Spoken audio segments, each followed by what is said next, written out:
Okay, Sai, hi, hello. I'm working on making this thing work because I'm learning how OBS works in modern times because apparently I was using a version that was like 20 years older than actual OBS. Um, so I'm learning all about how to do like hotkeys and transitions, and that's all neat. Um, One thing I'm learning is how to unmute stuff. Can you all hear me? Audio is left channel only. Alright, that's one good thing to note. I will be right back and fix that. Again, I suck at streaming. 1 second.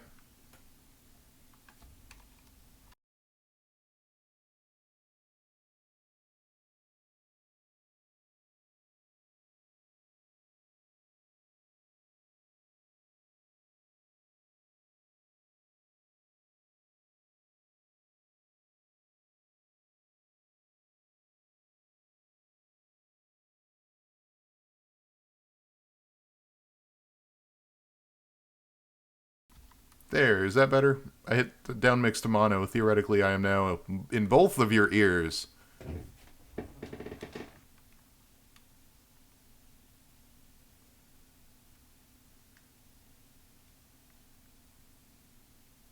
Hooray, that fixed it.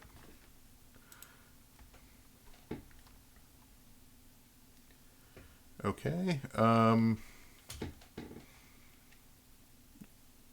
just to make sure things are working, because I'm still super new to this and I'm not very good at it, I'm going to transition now to... First I'm going to unmute the gameplay just to see if it sounds okay. I don't know what the audio balance is going to be like, so let's fix that. Alright, now you should be able to hear the game, but not see it, because, well, screw it, I'll make it visible. And that's not... There we go. Okay, I was going to say that's not working. As far as what we're playing, I plan on playing a random mix of crap. Right now I'm playing Ni no Kuni 2. But that's just because that was what I was playing when I decided to start streaming. I am half tempted to start my random bad games, not start, but experiment with my random bad games generator and see what happens with that, if anyone is interested in seeing random Steam stuff from literally randomly pulling from Steam. Well, not randomly. I know what the games are now because I had to get them, but they were random in the sense that I had to choose them at random, and then what ones we will play will also be random. Out of 6, I think.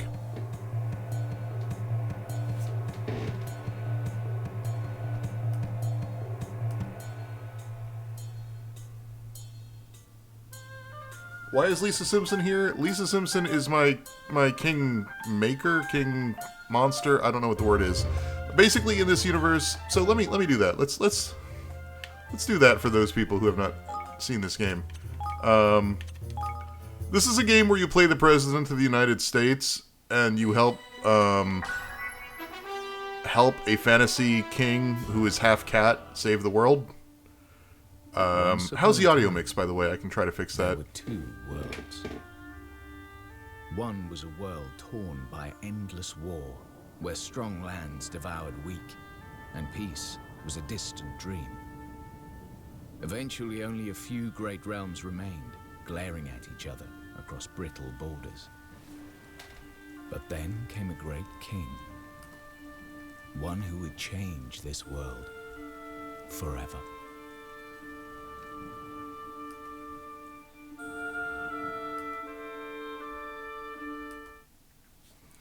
So, someone's going to become a great king, and the President of the United States, which isn't explicitly stated, but, I mean, come on. We all know who this is. They're driving on the right side of the road on a Japanese game across what is obviously the Brooklyn Bridge, with Union and Eagles and Stars and Stripes. We'll be arriving shortly, Mr. President. What in the world? I do love that inversion of the colors for no reason. For drama.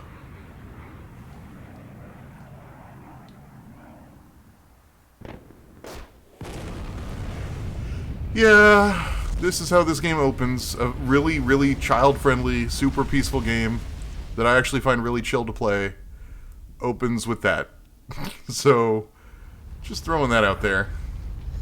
This game's a little weird.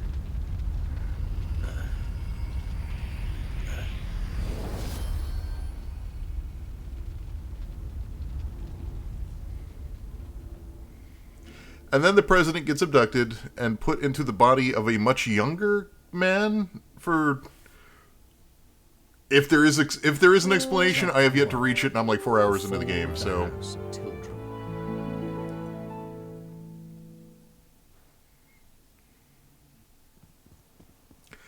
And now we cut to mice people taking over the kingdom of half-cats and humans.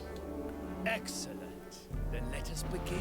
And I'm somewhat mocking this, but I actually kind of really do genuinely love this. It's basically a super kid-friendly Studio Ghibli film, and it's awesome. I love how gorgeous this game is. It looks like a Studio Ghibli film.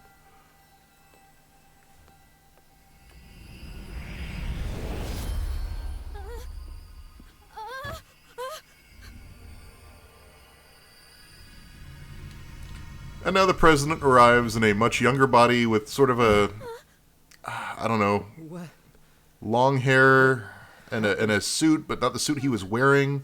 Like, that's the other weird thing. He arrives in a suit, but I don't believe it's the suit he was wearing, but they make a point of bringing out the fact that, like, his suit doesn't fit in with the reality of this universe, so they make him change clothes into something more fitting of this universe. So I'm not sure what magical process brought him here, made him younger, changed his clothes, but did not change his clothes to a set of clothing that matches Would you look at that? fantasy world stuff. So, weird magic. A wizard did it. Stay where you are. Wait.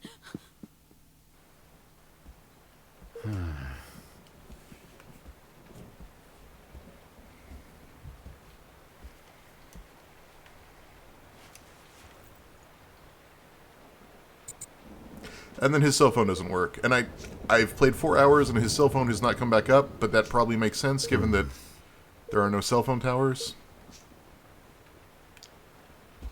Anyway, this is Evan. He's the king apparent, because he's about to be appointed king in a ceremony, but the rat people have taken over, and the rat people have a name. I don't know what it is off the top of my head. What? That makes me a bad person, I guess, but... What the?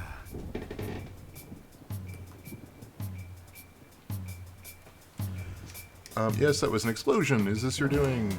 Sorry, I'm every time I stop talking or hitting buttons, I'm trying to check the chat. It's hard to do both. I don't have a good dual monitor setup. I'm like bouncing between watching the game and then like literally turning 90 degrees and looking at my laptop. So I don't plan on playing this game much longer. I mean, for the stream, I can plan to continue playing the game, but one of the things I wanted to point out was just kind of how I dig how chill this game is. It is I don't play a lot of JRPGs. JRPGs are really, really long, and you tend to get lost really easily, especially if you take a break for a couple days and don't come back and know where you're going. This game solves so many usability problems for JRPGs that it's really easy to get into, and it's so not difficult and sort of just relaxing to play that I just... Yeah, that rat guy died.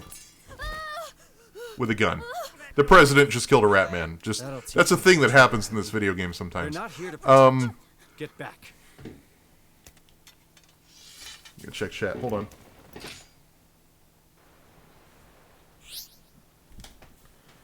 So, the thing I like about this is that it basically is it's kind of just a beat 'em up. Like, it's an RPG, and all the damage dealt and all the damage you take are based on stats, and if you try to tackle a monster that's way above your level, you'll take a ton of damage and not probably be able to do it. But it's basically just a beat 'em up. You have high attack and quick attack and heavy attack, and then they die, and you win, and that's it. That's the combat. There's more advanced stuff, obviously. There's magics and the weird Pokemon system this game eventually gets into. What? But Hey. I don't know. I don't dig a lot of JRPGs, and I dig this. So as somebody who's not a huge fan of JRPGs, it gets my stamp of approval of just being a really relaxing game to play, because it's basically a kid movie mixed with a beat 'em up, and none of the like hardcore number crunching or overtly super melodramatic stuff that you would typically see in a JRPG. It's not soul-crushing, love's lost forever. It's let's help this little boy rule the world and bring peace to everything, which is kind of creepy. But also, the whole thing is structured like a sort of a kid's book. Again, the rat people are taking over the cat kingdom. And then later on we meet a gambling kingdom where there's dogs in charge of everything. And the lead dog is a pug called Pugnacious. It really is structured... Like, this guy's name is Mousinger and Vermine. Like... It's very kid's book. It's very, very adorable. And it's hard to get too upset about that. Lord Mousing. What? No matter. We will find him soon enough. And then there is the Black Knight, the most badass mouse character in the universe.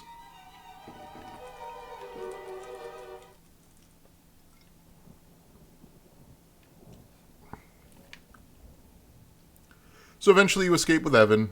Roland and Roland and Evan escape. Stuff happens. Do you want to see more of this? I can load up a later save from like where we have the war segments where like Evan leads a... There are mechanics for like eventually city building and kingdom building, which I haven't gotten to yet, 4 hours in, because JRPG. But then there are also... Here, let me do that. Let me load something like...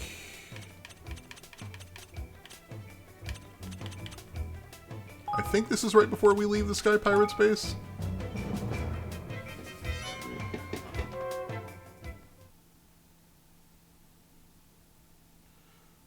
Okay, the Simpson monster. People keep bringing up the Simpsons monster. The Simpsons monster is... Wow, it saved right here, huh? The Simpsons monster is...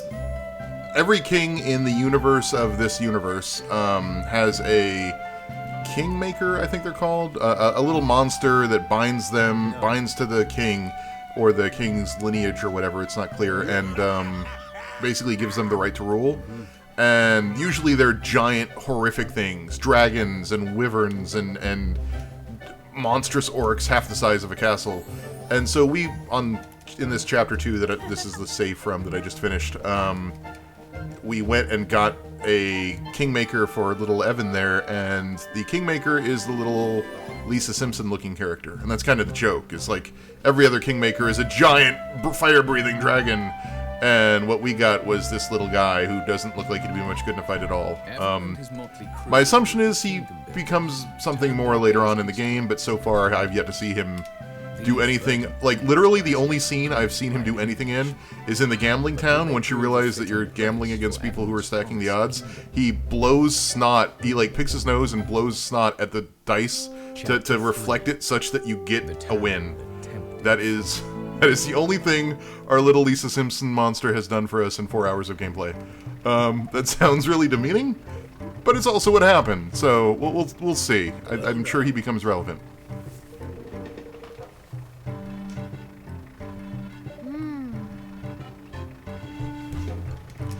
Anyway, so Chapter 2 is basically getting the trust of the Sky Pirates. You get Tani and her dad, Batu, join you, and basically this is your core fighting group for the next, at least the first 4 hours of the game, if not longer. Can I skip this? Let's skip this. We don't care. A bunch of people join us, a bunch of the pirates join us. The only reason I want to show this off is that, like, okay, so there's the JRPG beat-em-up aspect. And then, where am I going? I am leaving! Also, I just love how this game looks and sounds. There's something very, like, Joe and Mackie about the music in this area. I don't know, I really dig it. And there's... Because, for whatever reason, the Sky Pirates are also kind of like... I don't know, there's bones everywhere. They're kind of tied to dinosaurs somehow. So this is the overworld map. This is how you move around in not the whole game is as pretty as the low-level stuff. There are no random encounters, so I could walk around this thing if I could. but I don't think I can to get down where I want to go. Oh, I can. Okay. Haha, birds suck. Sorry, I'm trying to watch chat. No, it really does look like Lisa Simpson. I mean, it looks like a Ghibli version of Lisa Simpson, but it does look like Lisa Simpson. And I can change my main, my character here. You can have up to 3 people. Like, technically, I believe, Tani's dad... Yeah, I know.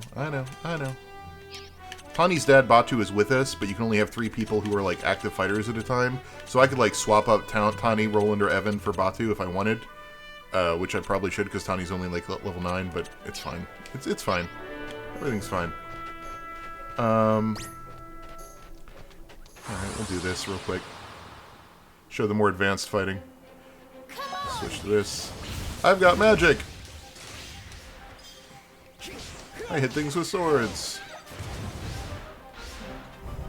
My mini-game is to pick up all the crap before the mission ends, which I think I did. No, I didn't! There's 2 little things. I suck. 3 things. Okay. Anyway, the game does reward exploration fairly decently, which is another reason I like it as a JRPG. Like, there are treasure chests all over, and every time you walk into an area, these little glimmery bits respawn, and it's usually trash, like it's a pebble. Like, you can sell it for like 2 gold, but there's something about being able to just in a JRPG, like, walk through an area you've been before and have a reason for doing it other than pure grind. Like, there's that treasure chest up there I could probably find a way to get to. But again, the reason I'm doing this... Let's see if I can sneak past this guy, because I don't want to fight him. No! No! No! Oh, we triggered the cutscene! Haha! Anyway, take that, rat monster thing.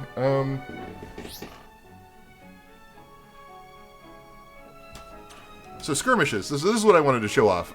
So there is like a kingdom building aspect. So the overall plot of the game is Evan, the half cat, half human, lost his kingdom to the rat people and lost his link to kingdomness. He gets his own little kingmaker guy and they decide to settle down in a village out just beyond this canyon and make a new civilization.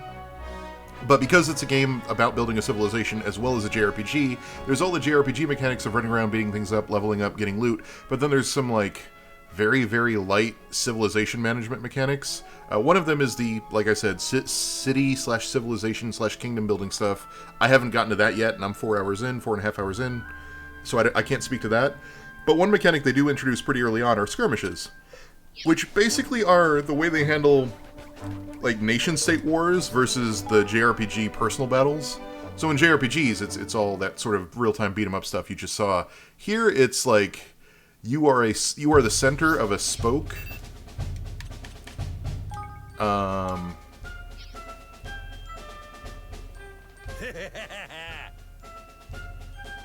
there.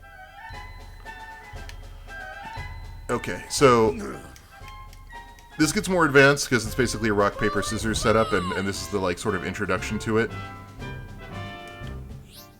Yes, I know, I did this. But basically, see, you have bow and arrow guys and sword guys. Eventually, you can manage up to 4 sets of troops at once, and sort of just rotate them around you to counter any specific forces. And what you want to do is have your sword guys out in front, or the person countering the thing you're fighting out in front, while your arrow guys trail behind you. And it's not really like actually running an army. Obviously, it's sort of, I mean, obviously, but it's cute. It's a cute way to introduce something that isn't pure JRPG numbers mechanics, and actually have like the sense that Evan is actually a king leading armies and doing. Yes. We're not going to attack the fence. That's not a thing. Stay behind me, arrow guys.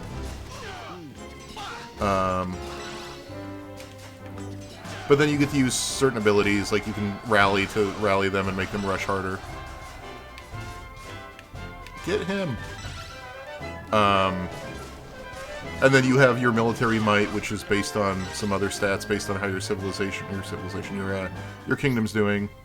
See, there's the rock, paper, scissors mechanic. Swords beat, Swords are good against hammers, hammers are good against staves, staves are good against swords. And meanwhile, arrows are good against anything remotely, so you just want to keep them at the back line. And the game tells you what you're good against, so you should move the Move towards green arrows, move away from red arrows. It's all pretty basic stuff. Oh, hello. I'm a good general. I was looking in completely the wrong direction. We're running low on people. This is not going so well. There we go. So that's the other thing, is you heal by sort of using your military resources. You see that military right in the upper right or upper left corner.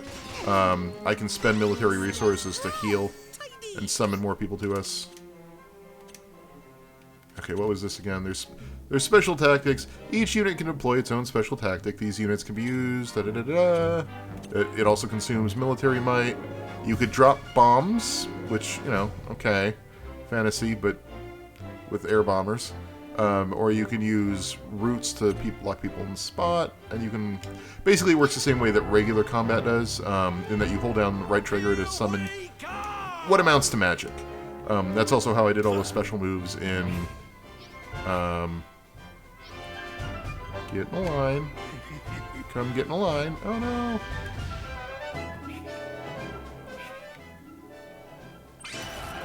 There we go, see? Now they're in trouble.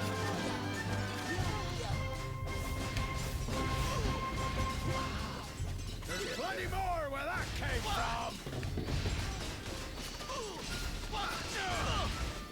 So, I don't know how people are in the comments. See, I keep going back and forth between the laptop and my desktop, but people are asking how to actually get the new abilities. I assume that comes with new leaders. I don't know for certain. I have not, like, how do I put this?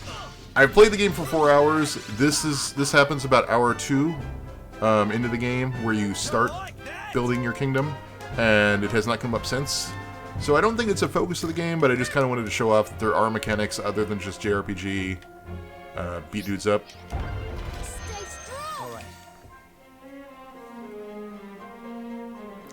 But yeah, again, for a JRPG, a genre I don't usually dabble in, I'm digging this. It's very pretty. I love the fact that it's... Where am I going? I am totally not going the right way. I was supposed to go down there. I am the worst general.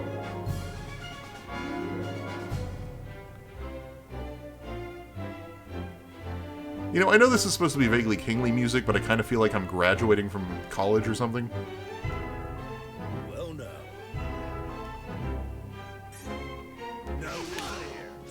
no. Also, I believe at some point, once you get to the kingdom building stuff, like, because they have all this building stuff, your own kingdom can be invaded and your own buildings can be damaged. It's just sort of a mini game on the end game of this game, is making sure your buildings get preserved. So we can get, yay, boost our military stuff. Alright. Let's break through this wall.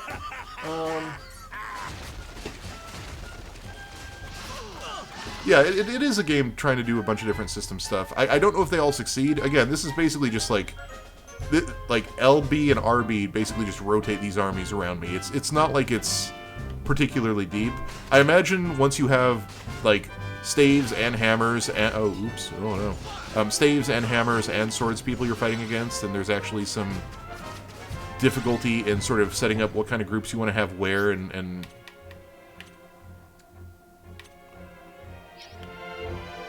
I can activate shock tactics by pressing Y.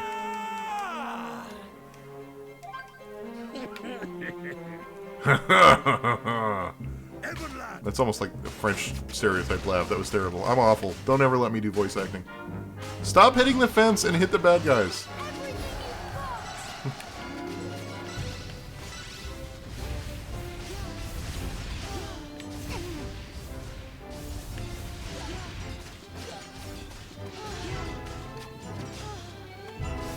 Come on.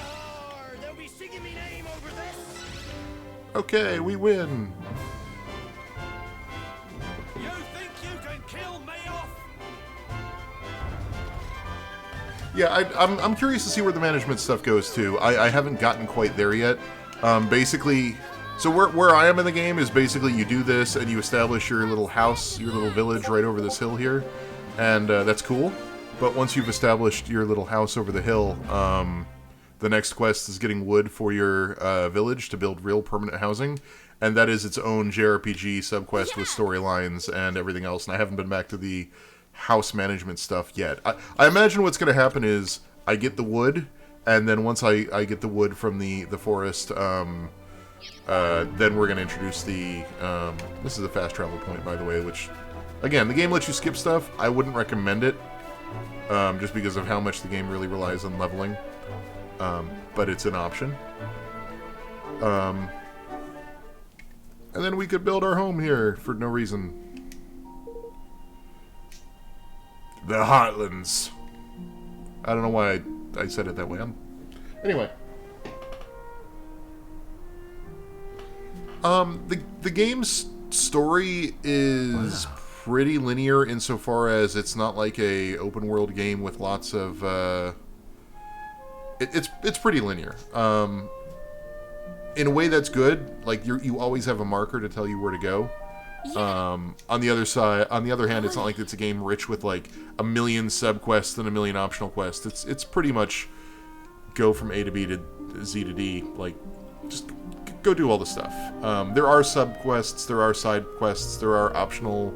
The game, again, like I said, the game encourages exploration by like hiding chests and stuff. So it's not like the game's this like rigid linear path that says go down this hallway and talk to Dave at the end of this hallway, and then Dave tells you to go down this hallway and talk to Steve at the end of this hallway. That doesn't quite so much happen. It's more like there's a big open area, but it's still sort of funneling you to specifically where you need to go. Oi! But again, I kind of appreciate that, because even if I come into this game after a few days of not playing, Yes. there's no ambiguity of like, where was I in the story again? I talked to the dude, but then I think I fought the guy, but I don't know. Instead, it's very much like, oh, I followed the little arrow and I can move the quest forward. And it's such a basic, kid-friendly story that you're never really lost. I mean, you can see that the instructions tell me I'm supposed to leave. But here's our little base as it stands right now, so...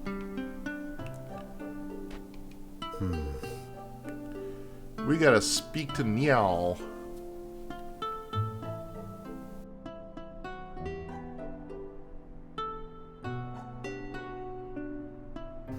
Okay, so, do we want to do more of this? Do we want to see some of the stuff where I actually am in the game, or do we want to move on to terrible games or a different good game? What does anyone feel like? I'm kind of up for whatever. Come to do some shopping, eh? Shopping! On a save I don't care about. Can I sell those What pebbles? else can I do for you?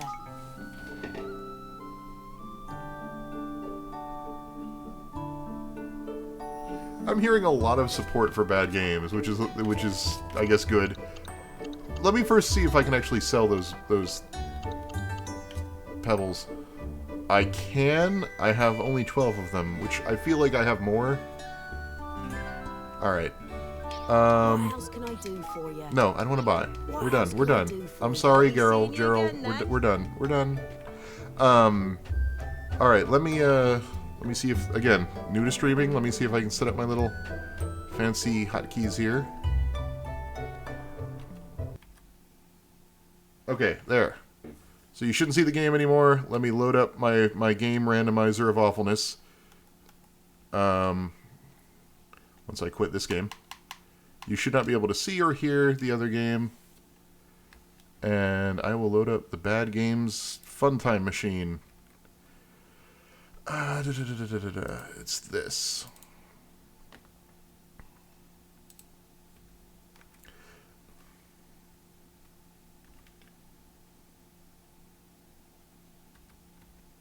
There we go. Yay, it worked.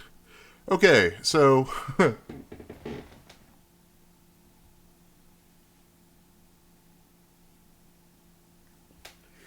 So, for the record, what this this looks like just a slide from one of my videos, but what I really did is I made a Unity game that will randomly select one of 6 games that I have chosen. And by chosen, I mean I went to the Wheelhouse, or I can give the link, but basically some people went and made a tool that automatically selects, I think it's something like 6 to 8 random Steam games. And from those, I picked ones that were, A, more than a year old, because I don't want to, bash anything new or trying to get on its feet.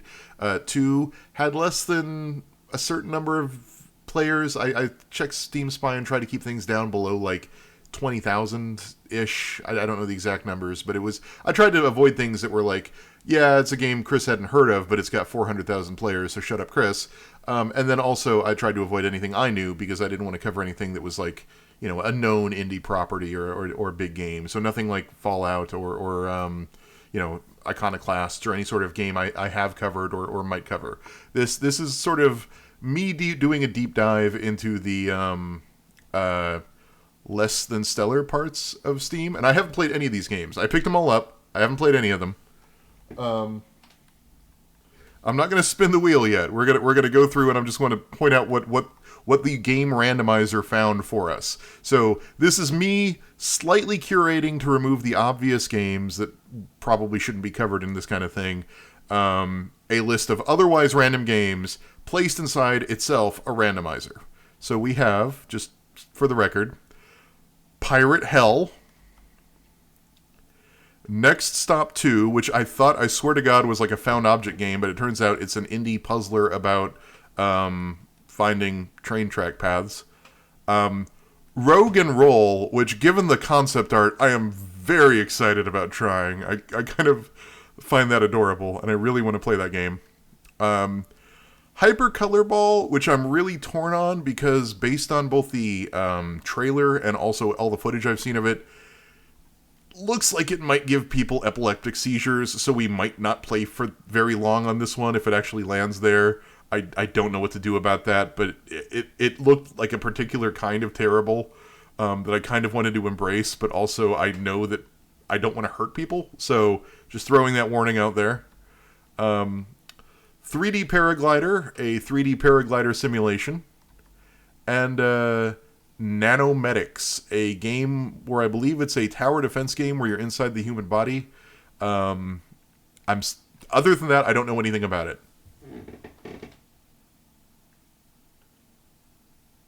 So, are we ready to hit the random button? Because I'm going to hit the random button. So this has a 1 in 6 chance of getting us whatever. I have no idea what it's going to generate. I have picked up all of these games just in case it lands on whatever. So I guess we'll just see what happens here. I cannot speak for the content of what we're going to see. Pirate Hell. Okay. Let's load up Pirate Hell, I guess. I don't know what to expect any more than you do, so this will be an adventure.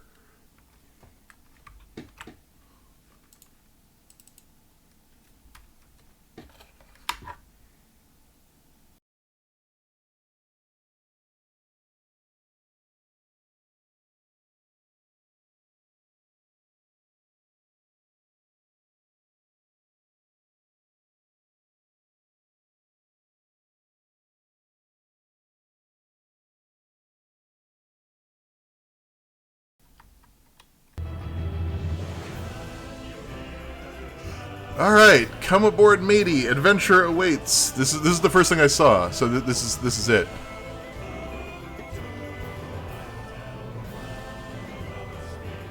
I guess we want a new game, but there are 2 different places to pick a new game. Okay.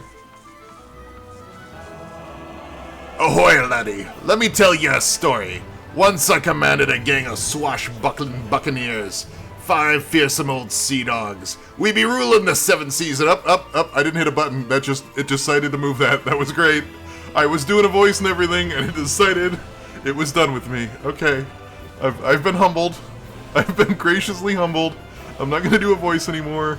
I didn't even get to read that. I don't know what that said. It's moving beyond... I'm not touching anything. Oh god, this is so bad. Okay. Okay, this letter is not signed by whatever pirate... He just says, I be getting revenge.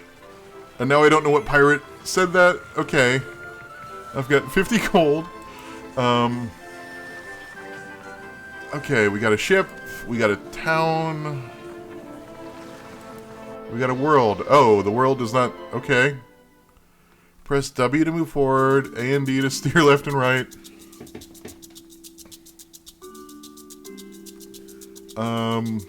Sail close to event spots and press E. There you can start missions. make port harbors, or comma interact me he he with other ships on the sea. That rhymes. You can also select missions on your world map to press M, and keep your eyes open, there's much to find. Okay. Okay, so, for the record, the ship does not move like a ship. It moves forward when I hit W. Like, and it doesn't turn, like I can hit the keys, it doesn't turn. Alright, let's do this. So, I assume that's a point of interest. So, can I come in here? So ye want to be a sea dog, ye horn-swaggling landlubber. We'll be seeing about that. Welcome to Pirate Hell. Prepare yourself for the tutorial. Hooray! Press W to move forward. While moving, press A to steer left and D to steer right. That's, yep. Wait, no. Yeah, that's right. Okay. Move the mouse to aim. While aiming, press the left mouse button to fire. Your crew will fire in the direction you're aiming. You can only aim to the left or right. Collect loot to buy upgrades. This is pretty basic stuff. Pay attention to your Diablo health. Hit enemies to fill your Rage Orb. Oh yes, the classic pirate Rage Orb.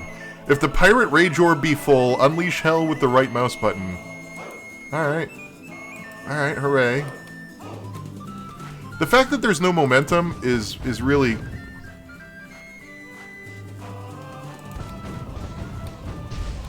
Alright, well we got one down. Two down. Like, it's actually not bad combat. Like, it feels like an attempt to...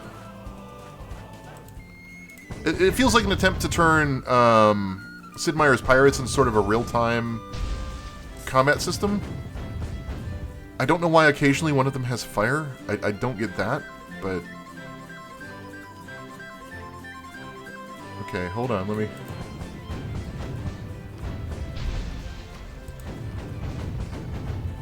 I also kind of wish there was... Is that... Okay. There is an indicator for reloading. It's the green thing at the bottom. Alright. But the fact that I can just stop is just really weird. Like... I know this is going for a more arcadey feel, but to me that is like the #1 complaint I would have, is just like the abruptness by which it decides it does not want to... Also, the collisions don't really seem to do much. Like, there's no collisions at all. Which is kind of a pirate movie staple. You know, either for boarding purposes or just for like... Oh, I can... Oh, that's what Rage does. Yeah, that's not what Pirate Rage looks like, but... Okay. I kind of also wish there was an update meter of some kind as to mission progress. Because I'm killing, like, this is like pirate ship number 900.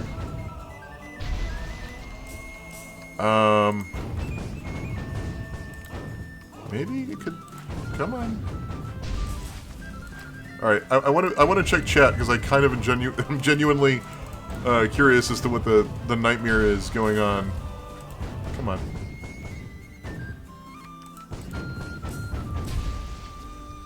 Jeez! Does this end? Am I supposed to just sail away? Like, at what point does the tutorial tell me that I've tutorialed enough? It just keeps spawning more boats! I was expecting something a little bit more... Nantucket-y. Which, if you haven't played it, is actually... I mean, it's... Okay, there we go. There's no indicator as far as I can tell. Blimey, ye be a scurvy pirate, now be flying the Jolly Roger and sailing the seven seas. That font does not make F's particularly good. Oh, and don't trouble yourself, your brave pirates will be collecting all the gold you left, so you don't have to actually manually pick it up. That's good. So I guess that point of interest is just perpetually there. I mean, I kind of get the appeal here, right? Like, it's not procedurally generated, but there's, you know, stuff to pick up. Go exploring. A map of the Caribbean. Hold on, let's read chat. Yes, after murdering 2,000 pirates, we learned to be a pirate. That is how this works. That is, I am truly a pirate now because that is what Guybrush Threepwood never managed to do, was kill thousands upon thousands of pirates from one boat by releasing his pirate Rage Orb.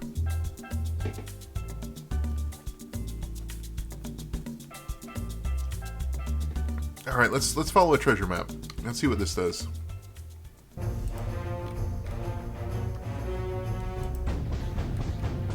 And it's, once again, we're following it to where X is. Oh, nope, now we gotta go down here. I mean, again, I get it. This kind of falls into pirate tropes, right? The race to get to the treasure chest. And it's me versus all the other pirates that are all after the treasure. It's invoking pirate concepts without really, I guess...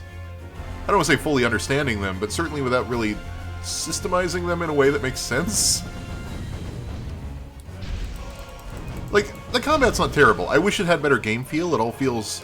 Like, again, the fact that I can chunkily move along like that by tapping W is weird. Oh, this is bad. Wait, protect yourself? Really? Really? See, that's gonna be what kills this game, is it falls back constantly on this pirate conflict that is not really that good. Like, if the pirate warfare was... It doesn't even need to be simmy, right? Like, it didn't need to be, you know, naval combat on ye high seas. Also, I don't know how to heal myself yet. Like, or whether there's even a way to. Which is going to be interesting soon, because I'm at half health. The other thing that pirates did that this game really doesn't, aside from handling and wind and different kinds of buckshot and everything else, I don't get a sense of different kinds of boats. Like, oh, yay, I can do, oh, I'm almost dead. But I have Pirate Rage Orb! My pirate bloodlust is unyielding. Wait, you said all the pirate gold would be picked up automatically. No! I'm gonna see if there's any... Oh, there is a I'm blind. There is a monitor now. Was that there for the tutorial? Oh, okay, that's nice. Also, you get regenerating health. So the game has some, like, it's not like the game was generated. It's not like the game was made in a vacuum.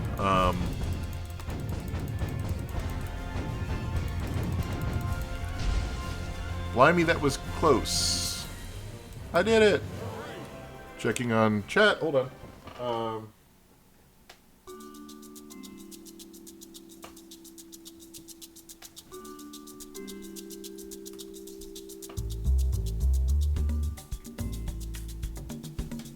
Anyway, yeah, that it's not the most piratey pirates inventory. Can I have nothing, and I have equipped nothing.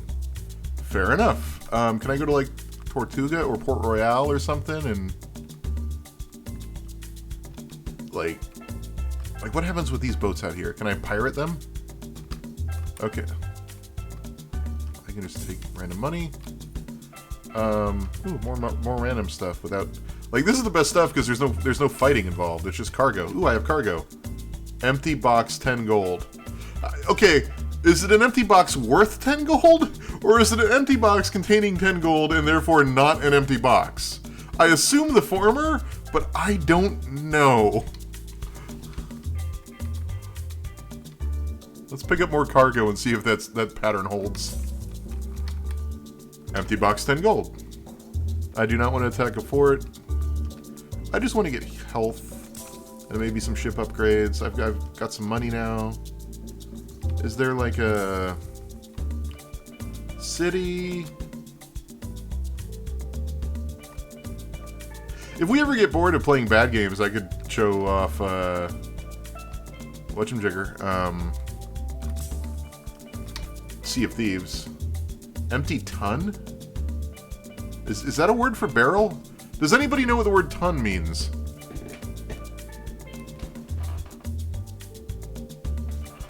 Anyway. Sorry I keep pausing. I'm gonna have to buy a second monitor so that I can read chat more easily. Random missions. The fact that... So here's an interesting thing. I'm not sure whether I like or dislike the fact that the map doesn't quite show where I am. Mostly because I like the fact that I have to sort of navigate myself. So I know that I'm right next to the Pirate's Nest, because the Pirate's Nest is right up over here. So I sort of have to look... Oh, it does show me where I am. Never mind. It's hard to see because it's that. It's the pirate ship. And here I was complimenting the game on not giving me information because it made me, like, self-navigate. And no, they tell you where you are. It's just impossible to find on the map that is brown, the little brown ship icon. I feel like this is the map, this is the one we just did. If we want to defeat these traitorous maggots, we'll be needing floating coffin, treasure map. Yeah, we did that. We just did that. Literally the one we just did. Let's do this one. Again, it'd be nice if there was an indicator, and maybe there is, but I don't see an indicator that we've already done that level. Also, it would be nice to be able to spend my gold. Also, let me know if you guys are bored of this, so we can go to a different game from that random generator, because it's always an option. Trader, see, the job's easy. Make sure my ships make it through in one piece and you'll be rewarded. I'll mark them for you so that you can't lose them. Understood? That's... Okay, Mr. Trader, dude? Oh crap. Oh, this is gonna end... I will state right now, this will end extraordinarily badly.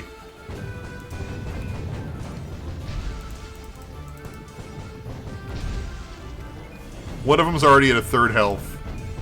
Oh, this is gonna end bad. Oh, nope.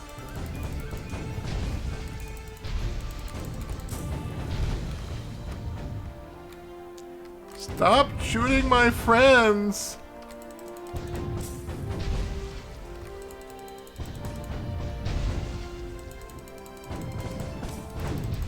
Yeah, Rage Orb! that most necessary of pirate... Okay, so this also bugs me. I can't go backwards. It controls like an RC car, because like I can go forwards and I can turn on a dime.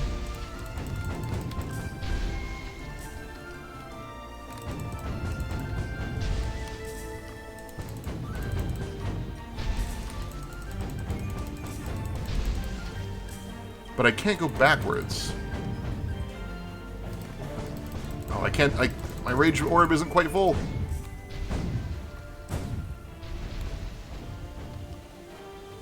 Part of what bugs me is also that, like, the respawning... Oh, yeah. The respawning of these ships doesn't feel particularly well timed. Like, it's just endless, right? Like, it's not like I kill a ship and it's like, okay, that's one ship down for the next 20 seconds. It's, I kill a ship and within 1 second, it's back up again, just slightly further away. So my accomplishments mean very little.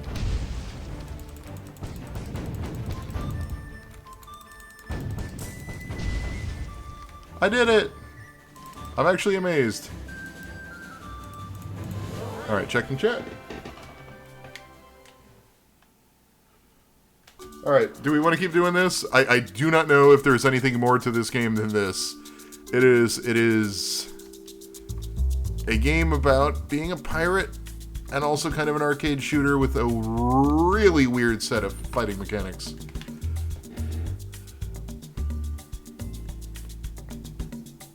That treasure we be finding, that was me old helmsman, the Knight. That classic pirate position of the Knight. He always be cheating me out of my part. Let's get even. This feels like a boss fight, I guess? 20 vassals. Okay, yeah, this is definitely a boss fight. We have to kill the... Like, it's got all the components of a video game. Right? It's got boss fights, and it's got loot to find, and resources to collect, but none of them quite make sense or tie together, right? Like, you would think being able to get loot would allow me to go buy things, but there's not, as far as I can tell, a city.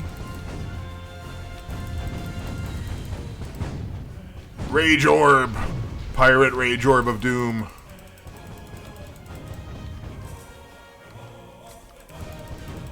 Alright, I think we're going to do this and then find a different game. I do worry about ending up on the epilepsy game, but I don't know how much more boring yo-ho seafaring combat I kind of just want to see what the boss fight looks like at this point, and then call it quits.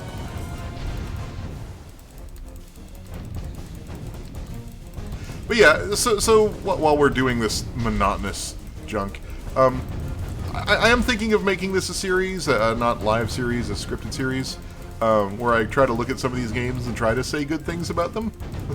And basically using the random number generator to find, or the random number generator, the random game generator on the wheelhouse to find random games, and then putting them into a big wheel to determine which random... Okay. Wait. There's no boss? Is this the boss? Did we beat his subordinates? Okay, this is the knight. Okay, yeah, that was the subordinates. Even though we killed 20 out of what would seem to be infinite. Like, that's the other thing. Just, like, simple stuff like, if you have me fight 20 dudes, spawn 20 dudes. Don't keep spawning dudes and then stop me at 20 and have the whole world freeze. Because then it's like, I ran away from the remaining 3 dudes, I guess? Whatever. Anyway, I'm going to try to say good things about them if I do this show.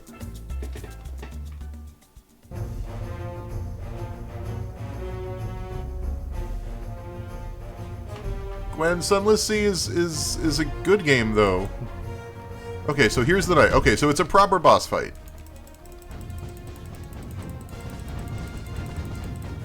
And then, okay, so here's something that actually makes sense. They feed me junk guys, junk little sloops, so that I can kill and fill my rage meter, so that I can use my rage meter against the big boss. That actually makes sense. The fact that they drop gold makes less sense, because I still have yet to find a use for gold, which is kind of a deal breaker in a pirate game, but, you know, whatever. Oh, I'm almost dead. I was trying to figure out why everything was red suddenly. Let's run away! Run away! I have done, like, jack damage, by the way.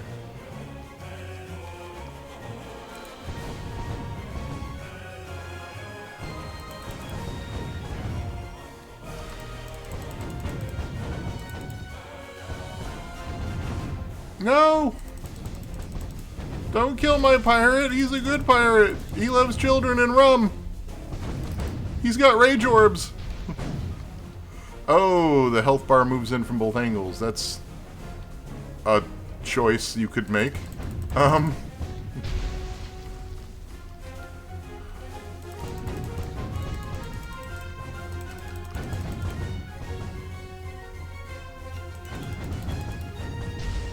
No! Stop shooting my beautiful boat! I mean, I also get that there's like a fundamental risk-reward thing, right? Like, there is a fundamental risk-reward that was frankly better explored in Sid Meier's Pirates, of like, if you are in a position to shoot, they are in a position to shoot you. Because, like, you both can only fire from the broadsides of your ship. So, like, if you're driving away, you're safer, but you can't attack. I wish this game had anything close to the level of depth that Sid Meier's Pirates had. Which wasn't even that deep, but it was...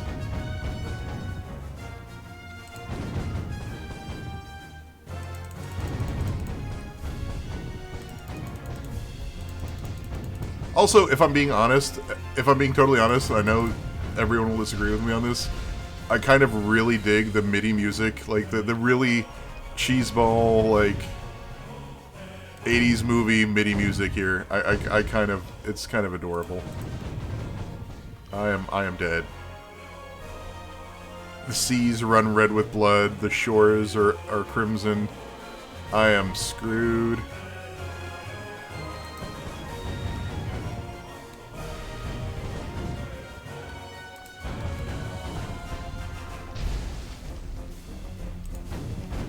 Anyway, yeah, as soon as this is over, we're going to play a different game, but...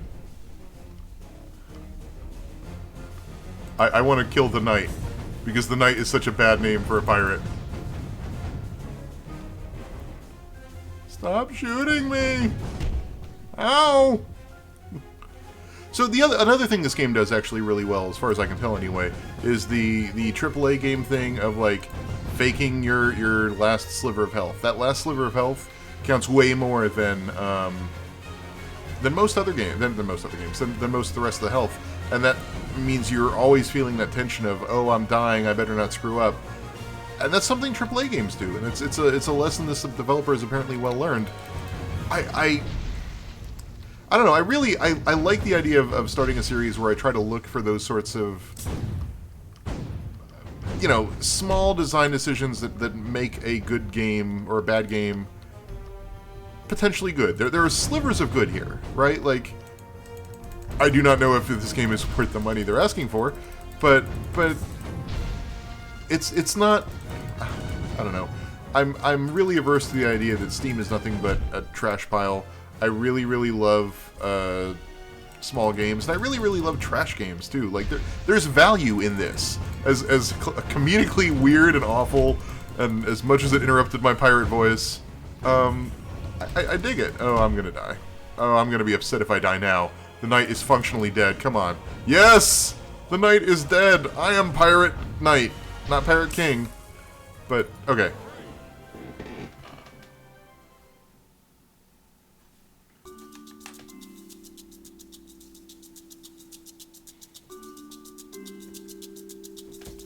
I don't think the knight is the name of the ship. Can I save the game? To Harbor. Town. Oh, I can build the town. See, this is cool. We didn't even see this. I don't have the money for any of this stuff quite yet. Well, I guess I could build a barracks, but like, see, I can use money to improve my ship, stat-wise, or build up a little town that gives me additional benefits. It's cute. Again, it's not the most polished thing in the world by any stretch of the imagination, but like, you know what? This is going to be Brothel Island. I'm buying just a brothel. There. Now we have Brothel Island. There are 2 watchtowers and a brothel. And that is all. That is all there will ever be because I'm not coming back. So, enjoy Brothel Island. Okay, I'm going to load up the randomizer. Oh, cool. So I can continue, but the default thing says new game. Again, just lots of polish and refinement issues are really more the problem here. Gameplay refinement, UI refinement. But the idea here is not terrible. The concept of a pirate arcadey game of shooting other pirates, leveling up to build a base and taking on something. It's not that dissimilar from sort of a reinvention of a top-down shooter with a few open-world aspects stolen from Sid Meier's Pirates. And on paper, that's really cool. It's just not quite there. Anyway. Let's move to a different game.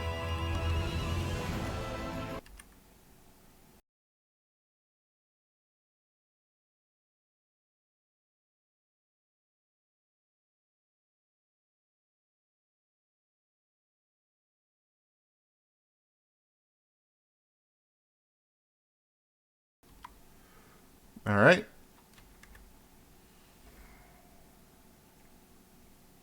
Okay.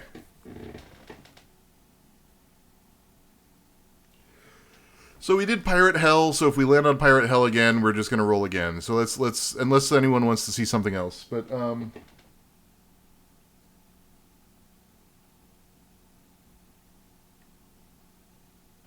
sorry, I keep reading chat. I've got to get a second monitor. I'm going to go ahead and hit the button. Let's just see what we land on. It's next up to... I was really hoping for Rogue and Roll. I was really hoping for some exciting super lo-fi, rogue-like, polygon monster horribleness, and instead we're going to do train fun. So let's do train fun. Let's do it.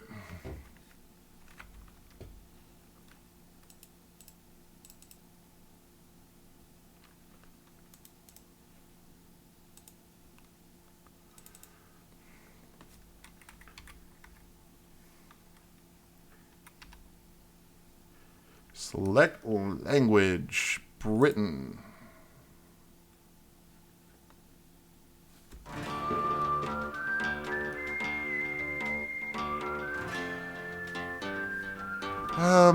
Welcome player. Let's play.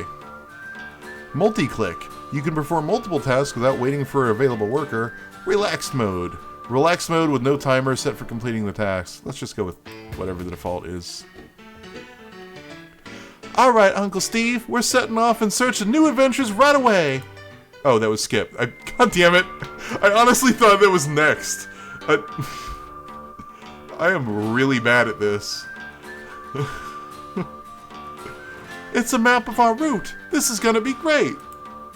But there's so many accident sites. Have you thought this through and made sure we're going to make it on time? Why is it her job to maintain the rail system? Of course we are, Uncle Steve. That most Western of names, Uncle Steve. Okay. Alright, let's do this.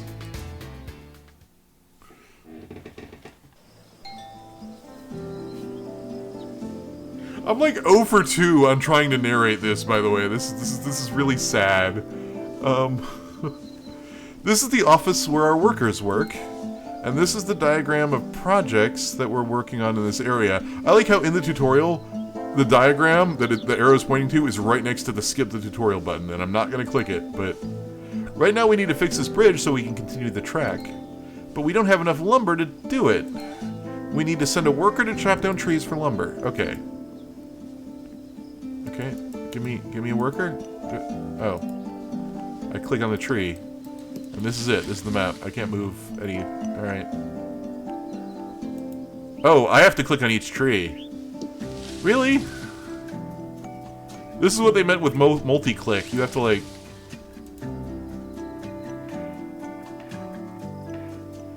So this is like RTS. SCV management, the game, is what it feels like right now. Which is kind of an interesting concept, in fairness. Wait. So getting mail gives me money. How do I get more workers? Okay, clear away the blockage. Oh, that, okay.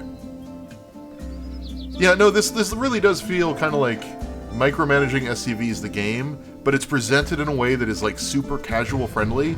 Like it's one screen, I can't scroll around, and it's oh, I need more wood.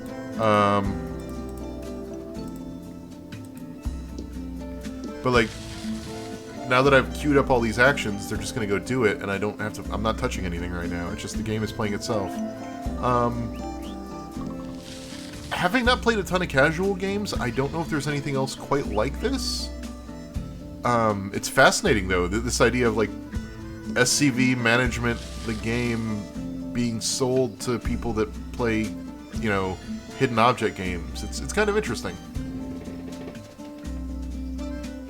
Is this a mobile port? It may well be, but the art doesn't quite look like it. Like, it looks 16 by 9 and everything's really small. Usually in a mobile port, everything's really big because it's, you know, you're playing on a tiny screen and you need to be able to have your fat finger be able to touch the thing. These are really small objects and they don't really feel like... I need money. There we go. They don't really feel like mobile port style graphics. If anything, it feels kind of like, remember the old, like, Tropico 2 before it was 3D? Or, what's the game? Yeah, I beat the level! Where are we? Uncle Steve, when we finish a job, we earn money we can invest, and if we finish a job quickly, we get even more investment capital. Yes, that's right. What are you up to? I've taken some additional responsibilities in building the station, and next to the station, we can build our own town. Okay, that threw me off. Why would we want to do that? Like, why would we want to own property and build things, you silly girl? It'll be fun. We'll build it and we can move into our new office in our very own town. But if the town's development... Oh, this is a different dude. I don't have another voice. I'm kind of out of voices. I've got gruff dude and I've got lady. But if the town's development hasn't reached a certain threshold, our contract will be considered unfulfilled. We'll get everything done on time. And that's it. That's the end. I don't know what to build. I've got 2 available. Which I assume... I literally can't build anything. Oh, I can build any 2 things. Oh, I can move it forward too. Okay. So I can contribute to building this towards any of these things. Okay. I wish it would have talked about that instead of, like, these dudes asking this woman incredulously why she wants to own property. Roads. Let's... Ooh, yay, we got sidewalks. Our fancy town has sidewalks.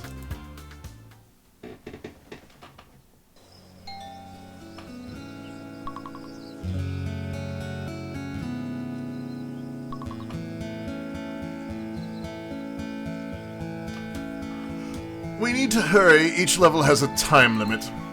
And if we make it before the time runs out, we'll have more options in building our town. Looks like the train's pulling into the station. Deploy a worker so he can let the train continue and collect rent. Right. I remember, Uncle Steve. So you remember that we need to repair the tracks so the train can move along more quickly, right? Yeah. And then, again, now it's worker, which... The back and forth, but occasionally not, throws me off. Yeah, of course, I remember. Just random dude. So you don't get bored, we might as well upgrade the office. That way we can hire more workers. Okay, how many workers we got? We got one. Okay. Do your thing, get some money. Wait, no, what?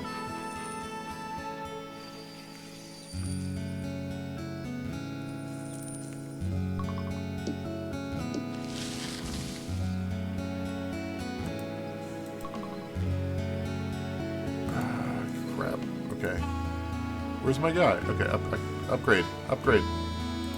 Ah!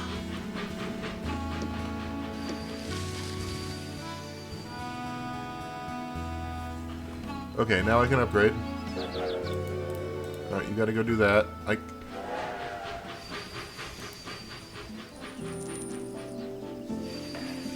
This will give me 2 workers, which lets me finish the job faster.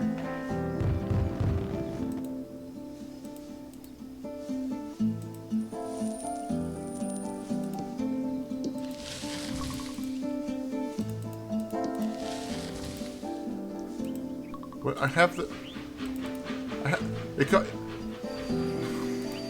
It costs 2 money and 2 lumber. I have 2 money and 2 lumber. Oh, I have to clear the path. God damn it.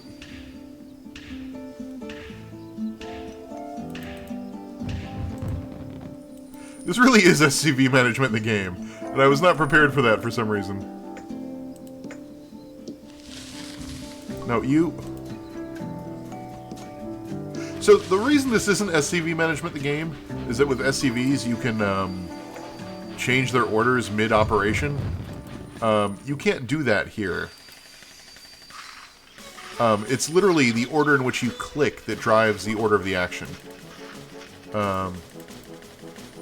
And also they will walk all the way back to base when finished before going to the next job.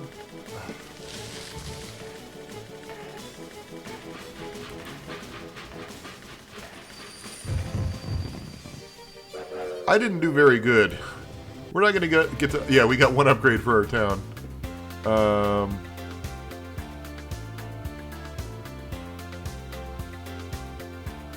Let's go with roads. We're just gonna have a really nicely roaded series of empty lots.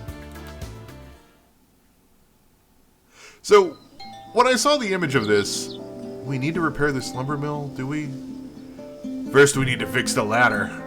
No way! First we need to fix the signal so we can make money! I did not get any meaningful feedback from that. Do we need...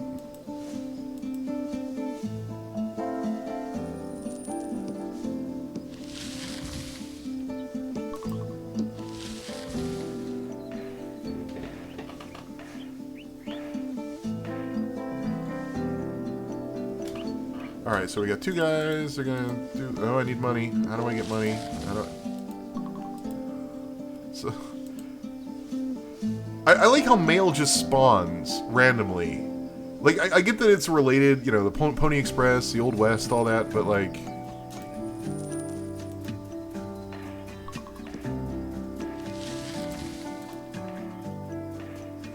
Wait, it costs money to... Is it because I have to pay the worker? I need money. I need money. That is my sole resource that I do not have, and I need money. I need the game to spawn me money, so I can go and get more money. Like, it costs money to chop down wood. I'm literally waiting for the game to spawn mailboxes so I can go and deposit the money and pay these people. Okay, go repair the wood, repair the train.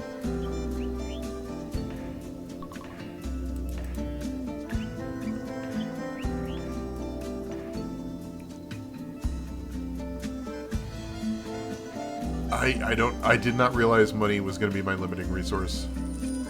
And that the only way to get money...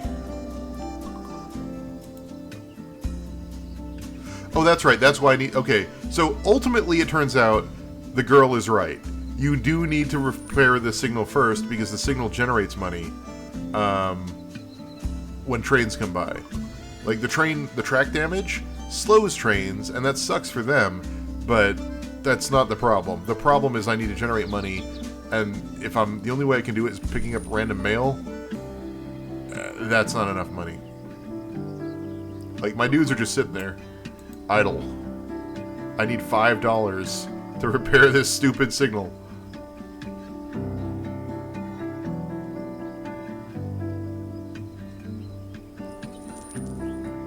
Waiting on money.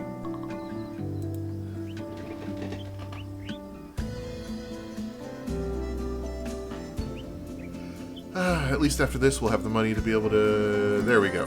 Repair it. Hopefully trains will start coming by. Hopefully more money will spawn. Send that guy to go get it. Yay, trains are here.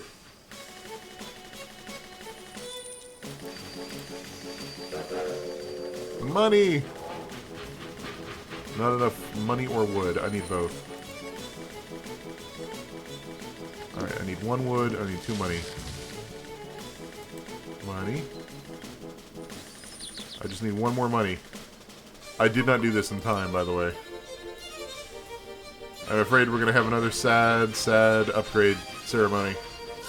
I think we're going to play 1 more round of this, and then we're going to go to another game, because this is not what I expected.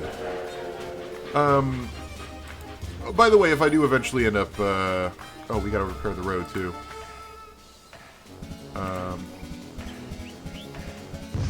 We're gonna run out of time.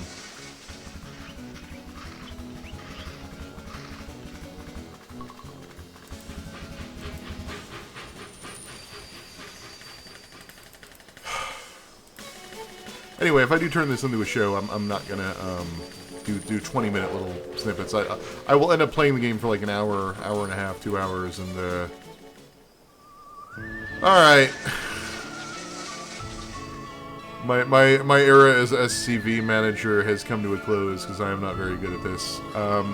Does anyone want to see more of this, or should I move on? I get the sense that we have seen what this game has to offer.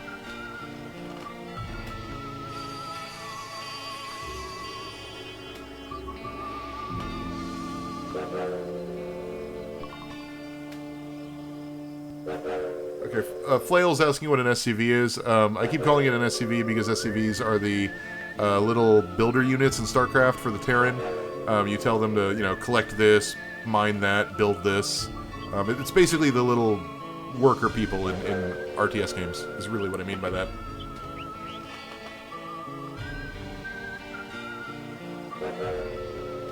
All right, seeing no other response from the chat, I'm gonna move on to a different game from the backlog. The bad news is I think the 2 games we've played are probably the 2 highest polished in that list, so I would prepare for maybe some pain going forward in the next 20 minutes. It's gonna be interesting. BRB with another game.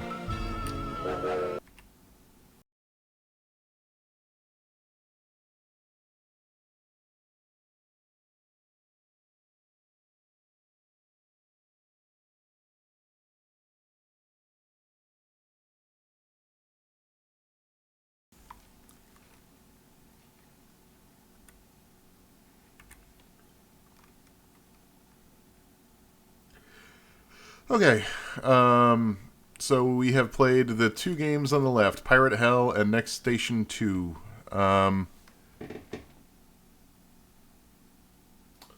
Let's find out what our next game is. I'm not super enthused with whatever the possibilities are. I'm holding out for Rogue and Roll. I'm really worried about the Hang Glider game because I'm worried that will be super boring. I'm really worried about the Super Color Ball game because I really worry that will be just an epileptic seizure of doom and I'm gonna have to stop playing it after 2 minutes. So, and then the Nano Medic I think is just gonna be kind of whatever. But let's see what we got. And if it lands on the ones we've landed on before, we'll just re-roll. Okay. Everyone avert your eyes and prepare for an adventure in colors. And bright flashy lights. Maybe you want to turn down the brightness of your TV or monitor, or maybe minimize the window. Alright, let's load this up and see what happens.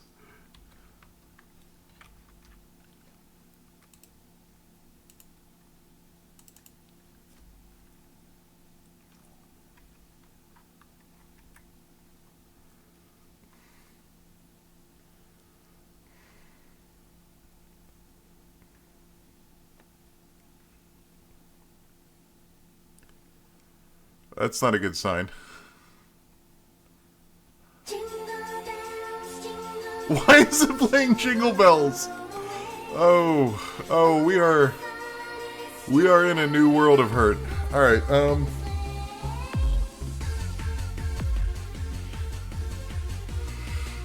I like the raycasted ball. Kind of raycasted. Okay, reminder again that this game did come with an epilepsy warning, so seriously, if that is a problem, I would recommend maybe stop streaming now, because I'm not planning on playing this for very long, but it just, FYI, there is a warning. The game has achievements? Okay, cool, I guess that's cool. I hit start. Oh, okay. Okay, this is what we're doing. A and D rotate me violently around the pole. I assume the goal is to avoid the bad... Oh, nope, yeah, avoid the bad, because... I genuinely wonder whether this music is like, eligible for a takedown notice. I'm kind of aghast. Like... So part of the reason I'm interested in doing this show is, like... There are games like the previous 2 that, like, they have positive... Oh my god. They have positive aspects, right? Like, I can say positive things about the SCV simulator and how that's kind of an interesting twist on an otherwise unremarked upon game mechanic from RTS games. And I can talk about how the pirate game has an interesting real-time arcadey takes on Sid Meier's Pirates. This is like... I'm struggling. I don't know why it's Christmas music. Is this supposed to be a candy cane? I just died, and it...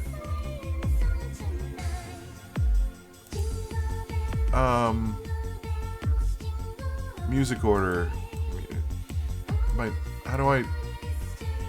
Okay, Lollipop Red. So I can change the...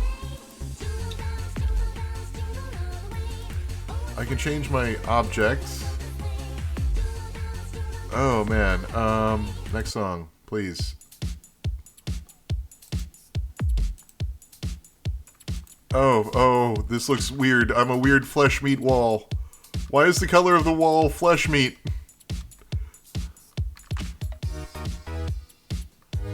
So, okay, if I'm trying seriously to talk about this, I can make comparisons maybe to F-Zero?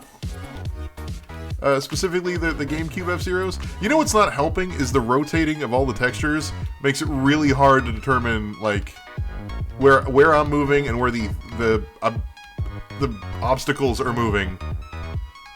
Are those things good or bad? I guess they're good.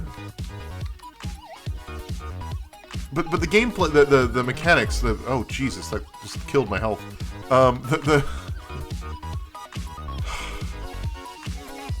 Yeah, this is what I'm talking about. Like, if I decided to do this show for real, I love the idea that I could spend 2 hours playing the pirate game and coming away with some real positive things to say about it, and then also having to play 2 hours of this and trying to force myself to say something profoundly positive. Because this is a challenge. This one's hard. I'll be honest. I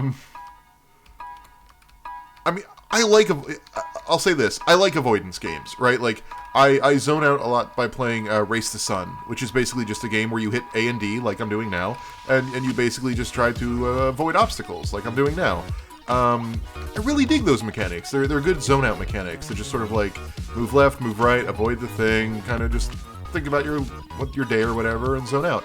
The problem here is that it's so weird to I have to start game to stop that. Okay, sorry. It locked me. It locked my input in when I died and stopped responding to my input and continued to just freak out. Yeah, this one is, let me check chat, hold on.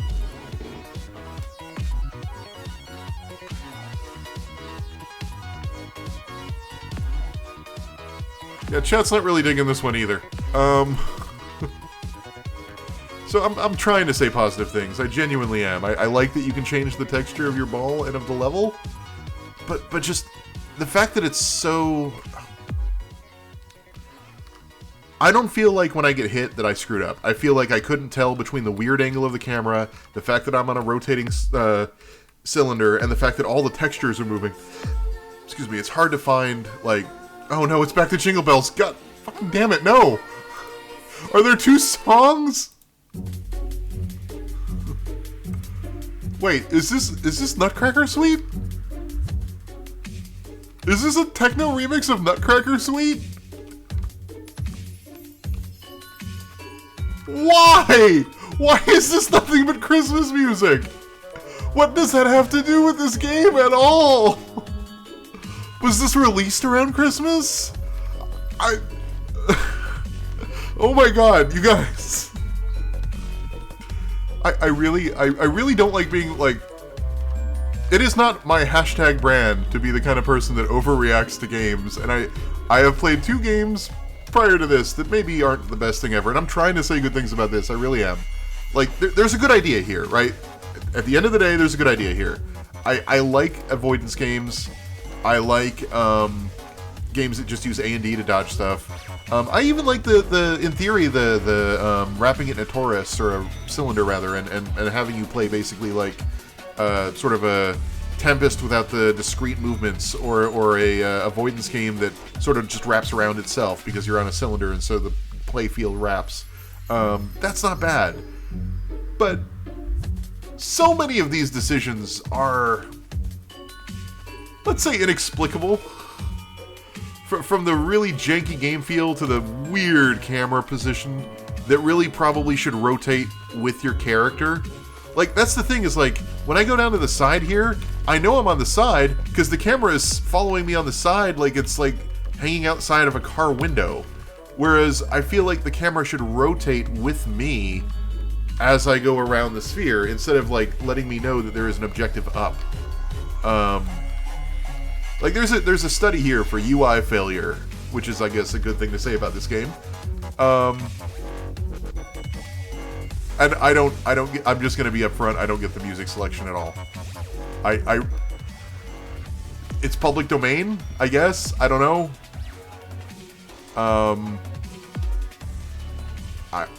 kind of done with this game, I think. I tried to warn you that we kind of hit the two polishy ones too soon. Do we want to continue down the trend of awful, or do we want to move towards maybe something less bad now?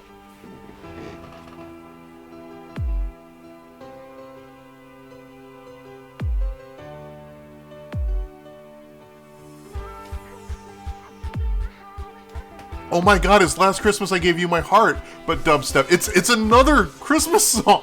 Why? Why?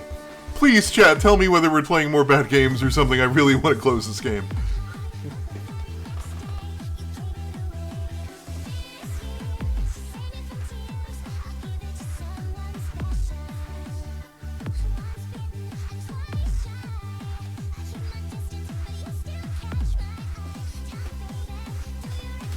All right. All right, we're gonna change it to something. Just. Ah, God. Okay.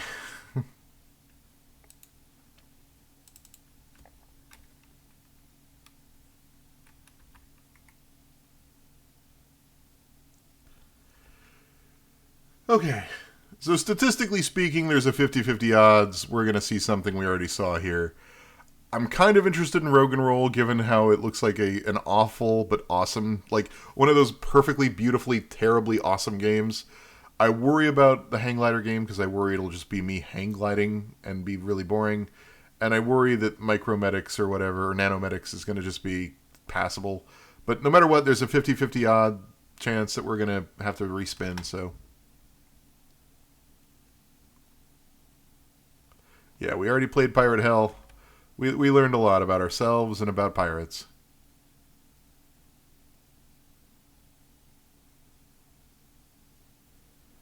Yay! Rogue and Roll, the game with all the xenomorph-looking people and the polygon phallic arms thing.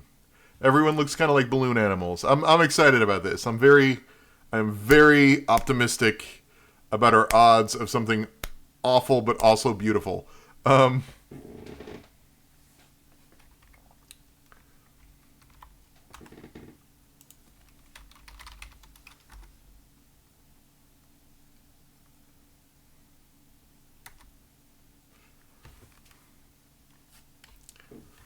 Okay.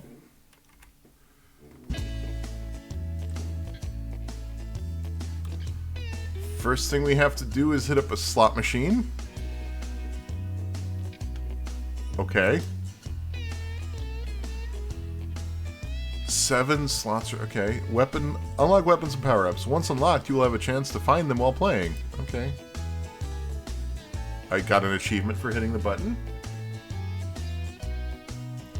I got a pump shotgun, a tactical reload, and a radar.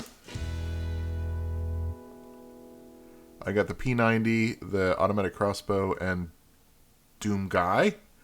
I have to imagine that's copyright infringement. I cannot imagine that this is an officially licensed Bethesda product. But continuing on, I got Quickfoot, 20 golds, and Kevlar. I got a Desert Eagle, again, probably not officially licensed, because I believe that's a real firearm, a horseshoe, and 40 golds. I guess because it's a duplicate. Doom Guy, new weapon MP40, new power-up caffeine. The music has now stopped, so that's a thing. Explosive ammo, which I assume is rare because of its purpley shine. Determination, battery, and grenade launcher. No more slots remaining. Okay. So I have my collection of random crap that I got through...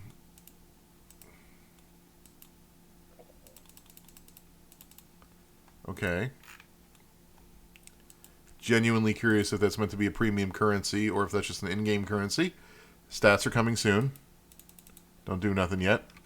I'm wondering if these guys on this screen are dead or just, like, if this guy's alive and resting from all the carnage and they're dead. Let's find out.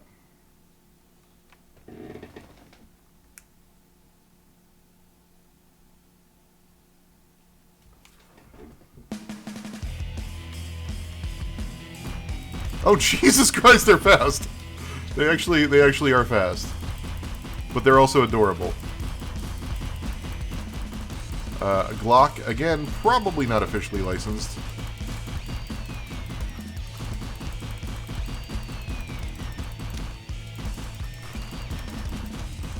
Wait, that zombie has a gun. I'm not sure how to feel about this. Really, my biggest problem right now are the not the big dudes that have infinite health, but the little rats. Or cats or dogs. I'm not entirely certain what they're supposed to be. Oh, the boss? how is there a boss already?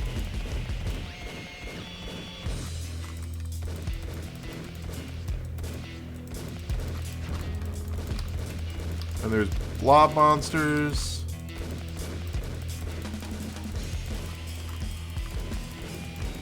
Come on, come on. Oh, okay, now I have an Uzi. Alright, this became... Oh, nope, it was temporary. Oh, no, it wasn't. I dropped it. Health.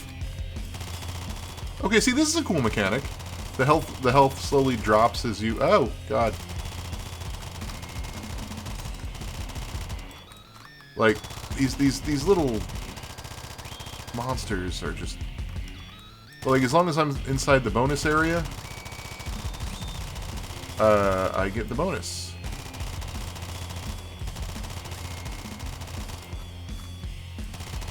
God, those little fast things are terrible, though. Oh, and the health thing regenerates, so I can get more health.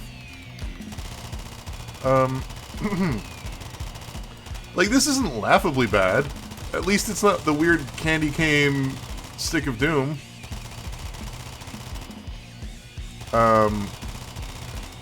Oh no, I don't want to switch back. No! No! Like, it is not the best top-down shooter I've played, and if there's a real condemnation of it, it's that, you know, I get that this game doesn't have a huge budget, and it doesn't have the ability for anything other than, you know, cheap lo-fi aesthetics, but, it doesn't seem to be super interested in doing anything other than being the most derivative top-down shooter it could be. Like, I'm not seeing a really unique mechanic here other than this healing pod, which I don't even know if it's really unique to this game, but I dig it. But, like, I've been playing Tesla versus Lovecraft. Is this the end of the level? Okay, cool, I guess. It's not very signposted, and I lose my gun? Are you serious? Why would I lose my gun? Why does moving to the next level up make me drop my weapon?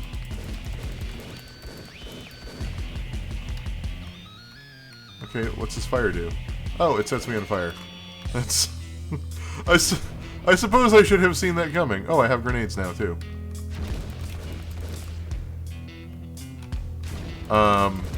That's another thing.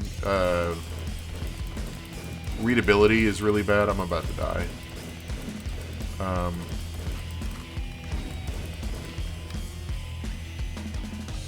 Oh, yay, a crossbow. Which... it's more useful here than it is in PUBG. I'll give it that.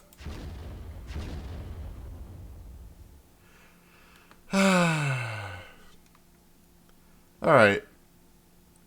I think it's time to go to good games for a little bit. I'm kind of... If I do this as a scripted thing, I'm not doing it all in one night like this. This has been intense, let's say. To cycle through this many interesting bits of randomly generated Steam titles.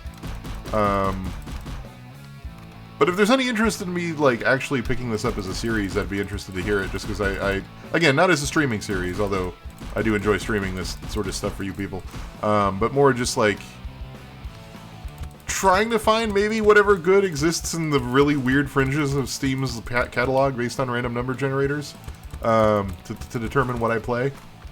Is this a shotgun? You know what? I'll take it. I'll take a shotgun. This is better.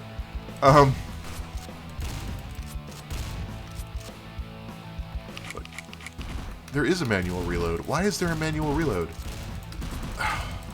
Like, if I was going to talk about this, I'd talk about how weird it is. Like, it's slavishly adherent to genre staples.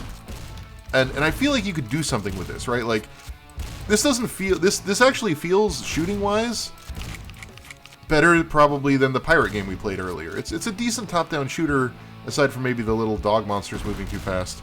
But, like, with the right playtesting and the right gameplay hook, even with the lo-fi aesthetic, I think you could have done something with this. The problem isn't that it's a cheapy-looking Unity knockoff game and everyone rolls their eyes and says, you know, asset cash-in. The problem is it's, like, it's entirely derivative. It does, you know, reloading. Why is there reloading in this game? It doesn't know. It has reloading because other games have reloading. Oh crap! I switched out my shotgun. That's another thing. It needs a better concept of if you have weapon progression. Like, why start you with a pistol?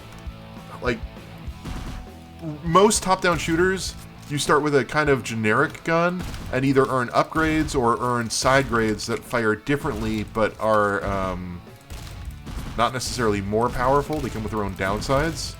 And that's why you have, you know, the ability to pick up a weapon, decide you don't like it, and switch it back, like in Contra, or, I mean, that's not a top-down shooter, but you know what I mean, like, being able to switch between the weapon that has spread fire but is maybe slow to reload versus the weapon that has no spread and is super accurate over long range but has by far the longest reload time, and then also, like, you know, your sort of fast fire that does very little damage. There are ways to mix and match weapon mechanics. God, I wish I knew how to... Is the exit? There's the exit. It is on the map. Okay. And I didn't lose my weapon this time. So I have to assume I just randomly grabbed the wrong one. I don't know. I do kind of want to do a series. This is exactly, I think, the kind of game I want to talk about on the show. Like, the others maybe are either too good or too bad. This is right in that sweet spot of, like, think about how good this could be if it, like, had an idea. It's not terrible. It's just utterly derivative. And that's its problem, is it's like, they set out to make a top-down shooter, and they did, but, I've played top-down shooters. You know, where's this game's take on a top-down shooter? Is this the P90? Cool. I played with that in GoldenEye. Alright, I got to level 1. What does that mean? Do I get a thing? Do I get more spins? I do get more spins! Again, not a terrible reward mechanism. There's a progression system here. I'm unlocking terrible stuff. Gold, which I don't know what it does, and, like, nail guns. What is my... Okay, bullet time gives me 200 gold. I have to earn 200 gold to unlock... bullet time, and then I don't know if there's anything else you can buy with money.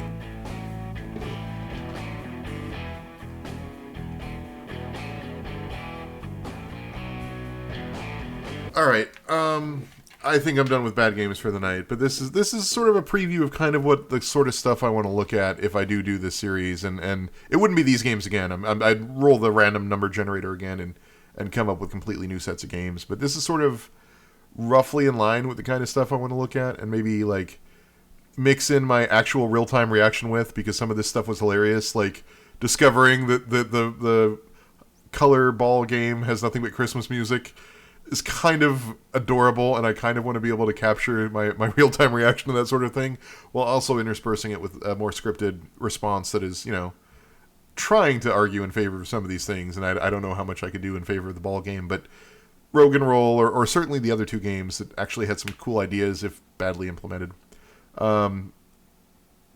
Should we move on to something else? Let me take a quick pee break and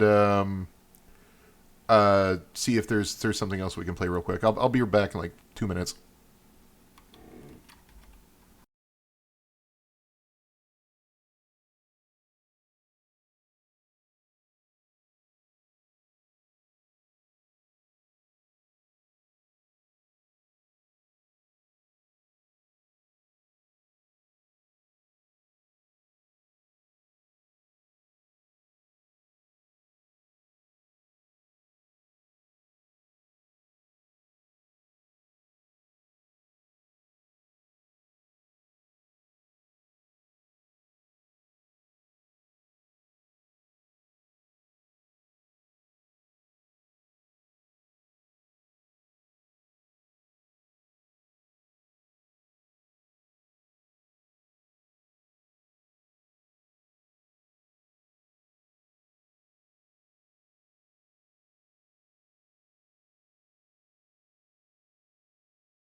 Okay, sorry about that. So I'm gonna try to play a game that I'm not very good at. So let me.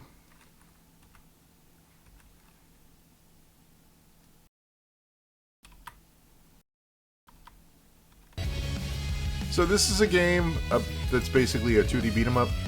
This is not in the list of bad games, by the way. This is we have moved past that little experiment. I will read reaction to that later. But this is me just trying to mess with basically just small indie games that I think are kind of cool. And this is Way of the Passive Fists, which I kind of dig. I am very not good at it. Let's just start a new game. I like it. There's decent difficulty settings. So basically, what this is a 2D beat 'em up, sort of like you know, Dungeons and Dragons, not Dungeons and Dragons, Double Dragon, or Alien vs Predator, or The Simpsons arcade game, whatever 2D beat 'em ups you can think of. And they actually have a decent skill system here where you can set up, you know, how difficult it is to set up combos, how many enemies you end up fighting, how strong the enemies are, and how much health and resources you find, and you can modify all of these things. And much like Celeste, I really dig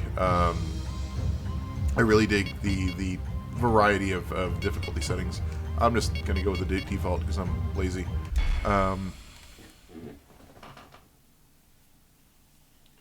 This is called Way of the Passive Fist, and it is a game that is about being passive, but also you beat people up, so it's kind of weird. A distant, desolate world home to a long-forgotten colony. Dissenters had warned that the planet was too close to its star to support life. They were right. Eager explorers who rushed to capitalize on the planet's rich resources are now left stranded on a harsh, unforgiving world, struggling to survive. Enter the Wanderer. And you play the Wanderer, who I believe is kept gender neutral, but I'm not certain about that. A legend of the wastes, the Wanderer has learned to survive by mastering the art of the passive fist. With a patience and a steady hand, the Wanderer can endure any attack and outlast any foe. Emerging from isolation, the Wanderer heads into a nearby settlement to confront raiders wreaking havoc in the wastes. It's very Fallout. You're on a planet that got too close to the sun, and you're in kind of a Fallout universe, and you're a believer in the way of the passive fist, which basically means for a 2D beat 'em up, you have to basically counter everyone's move until they're tired, and then just tap them in the forehead, like Kung Fu style, to knock them out.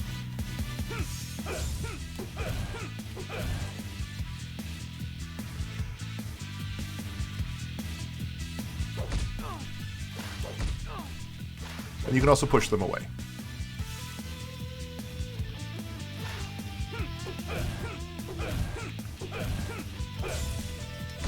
See? Just a two-finger tap to push them over. And that is the way of the passive fist, where you exhaust your enemies to the point where they are no longer able to fight, and then you just push them over with two fingers.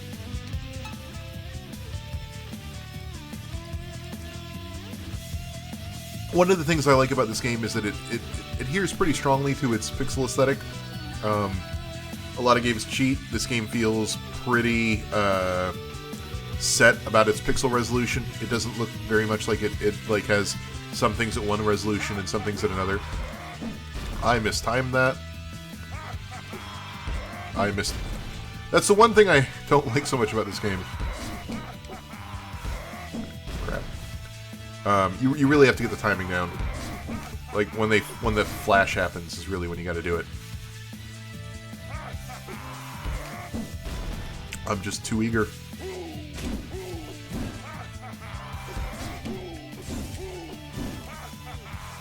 There we go. And then you can punch people. That's the point where I'm like, okay, it's not that passive of a fist. Like, it is the passive fist, but also...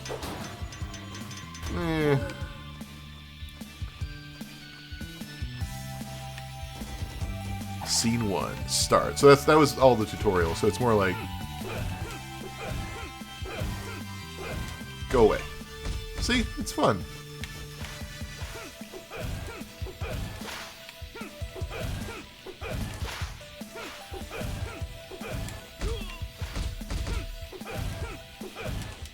It gets much harder, because there are different ways to counter the different enemies, and they all have different timings.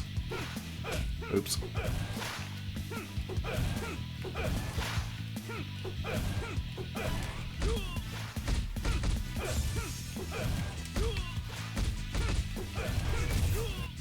Yay!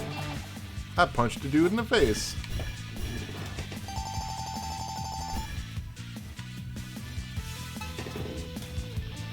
So yeah, I dig the game. It's difficult. I guess my biggest complaint, if I had to really list complaints about it, is that it almost becomes a rhythm game because you start getting into the zone of like how to oh, these ladies, I do not like these ladies.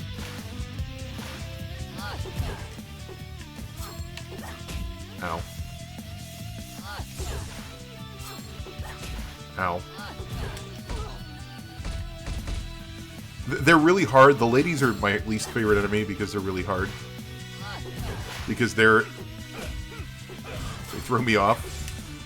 Because when they zoom in, they have a very short timer, whereas these dudes are really slow at the timer.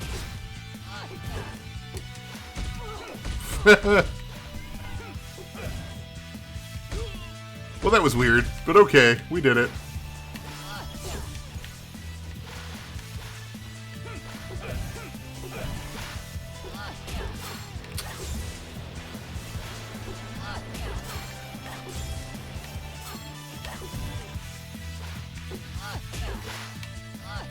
Like, the problem with the ladies, so I'm sorry, I'm trying to like half play the game and I have to listen to them to be able to even have a chance of responding. Like, so the guys go, but the ladies go, and it's like as soon as they grunt for the attack, you have to be on the defense. And so you sort of have to juggle these guys and their more slow response. Go away. Like, and the ladies and their much faster response.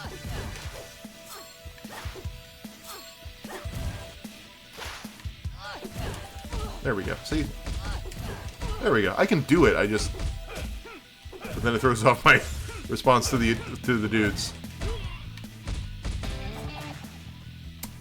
But yeah, and again, if this is too difficult, the game does have a variety of difficulty settings, which I think is pretty cool.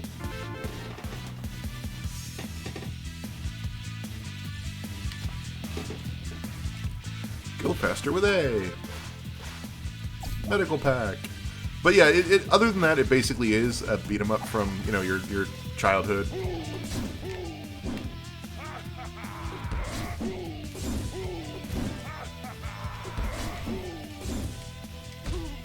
There is something really satisfying, though, about taking on a guy that's like 500 pounds and just knocking him over with two fingers.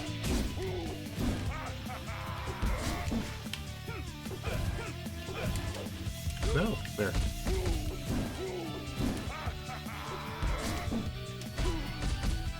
I do love that. Like, there is something ultimately very satisfying about the game.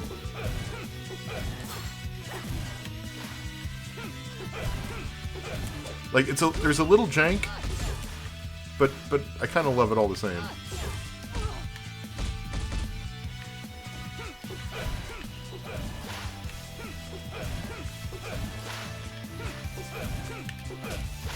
No!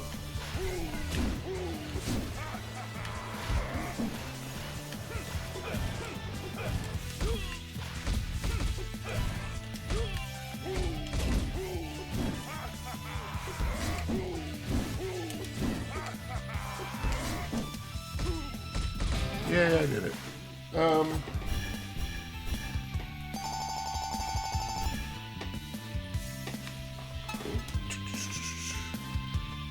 Saving the game. If anyone's bored with this, we can move on to another game. I was just trying to find things that would be maybe something people haven't seen before, but are kind of cool.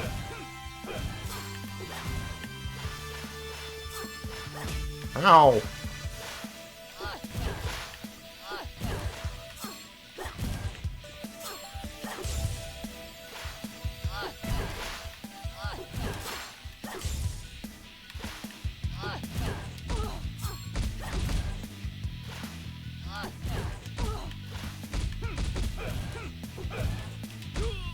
See, but I mean, it's like really, it is really, there's something innately satisfying about just like deflecting everyone's attack, like you're Goku or something, and just tapping them and having them crumble. Granted, I'm doing really badly at that right now.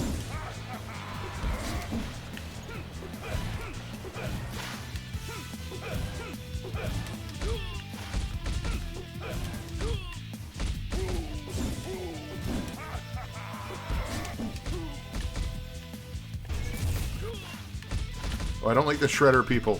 The Shredder people are also bad. Because they're fast. Oh, they're fast and I died.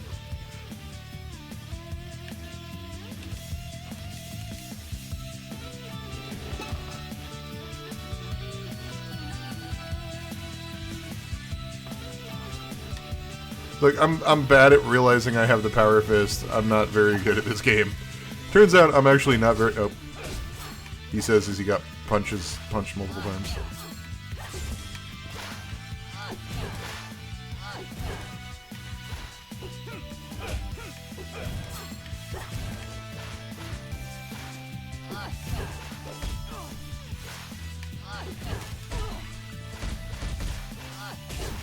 Crap.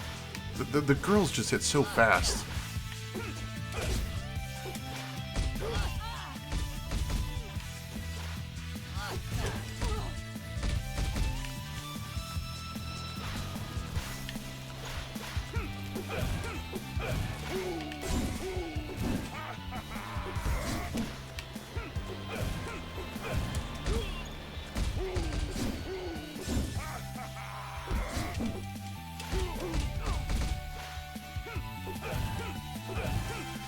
Anyway, sorry, I'm not talking. There's not that much to talk about. It's a fun game. It's a fun beat 'em up. I don't like the friggin' fast. Okay, so the problem with the purple guys, and the reason I don't like them, is theirs is like fast, fast, slow. So like watch. Let me see if I can.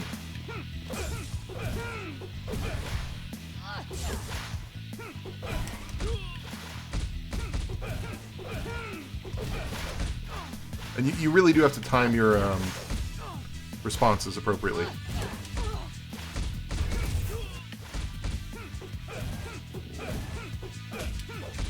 Ow.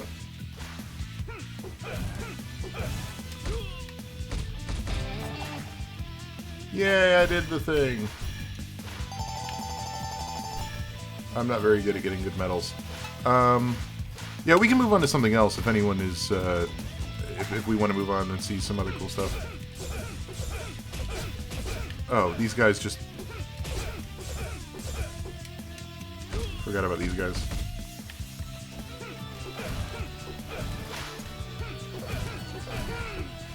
See, you got to learn the timing of them, and it's hard. But yeah, I enjoy this game. It's really cute. Let me see if I have anything else in the hopper. Does anyone have anything they want to see?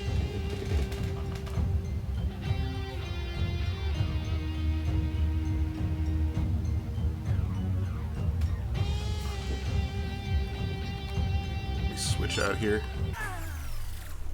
I'm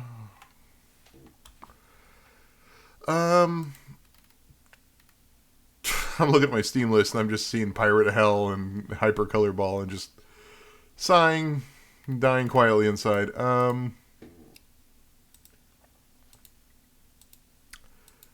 I could play some Iron Maiden. That was...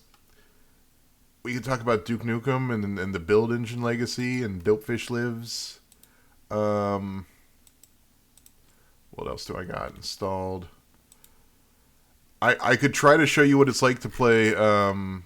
if it works, I could try to show you what it's like to play Sea of Thieves solo, but that's sad?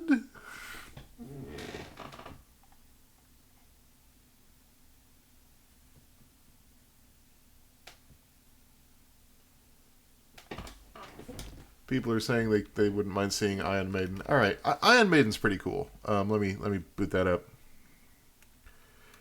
It's not quite free of the not so great legacy of Duke Nukem, but it's certainly a darn sight better than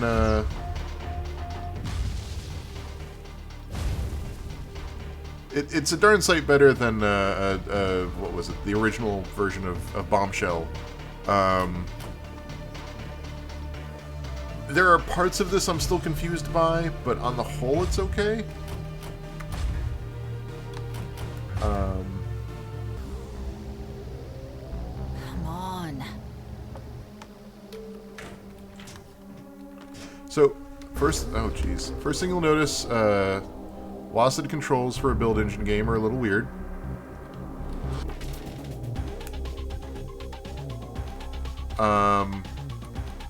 This ostensibly takes place in the Duke Nukem universe.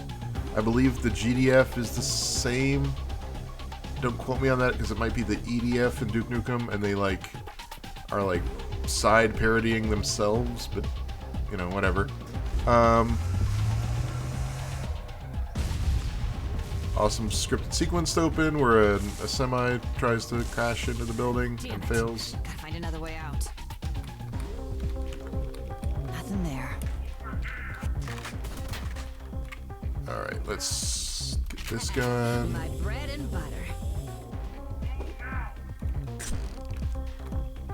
So, one of the things that has been kept from Bombshell is the ridiculous revolver that has 3 barrels, and it's called something super gross. Let me see. But also, it's a build engine game with, I believe, headshots, because I feel like headshots actually deal more damage, which is weird. But what's the name of this stupid gun? As soon as we pick up ammo for it, it'll tell us. It's something really gross, like Loverboy or something. What is it? It's something vaguely phallic.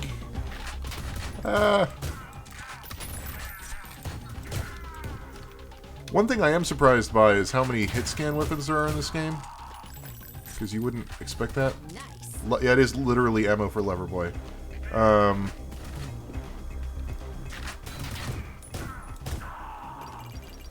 I've got a present for you. So one thing I do kind of love, though, is the emphasis on secrets, which is something I've missed in modern games, and the return of just having all these little areas that are that imply you can get to them, and maybe you can figure out how, and maybe you can't, is something that I really think is cool. They're not the sort of thing you see in modern AAA games, because content is meant to be consumed, and I'm gonna throw a grenade. Clean up on aisle your ass. Yeah, the one-liners aren't as good, but they're less stolen. So, you win some, you lose some. Clean up on aisle your ass is not exactly a winner for the one-liner textbook, but I don't believe that Bruce Campbell ever said it. So, you know what?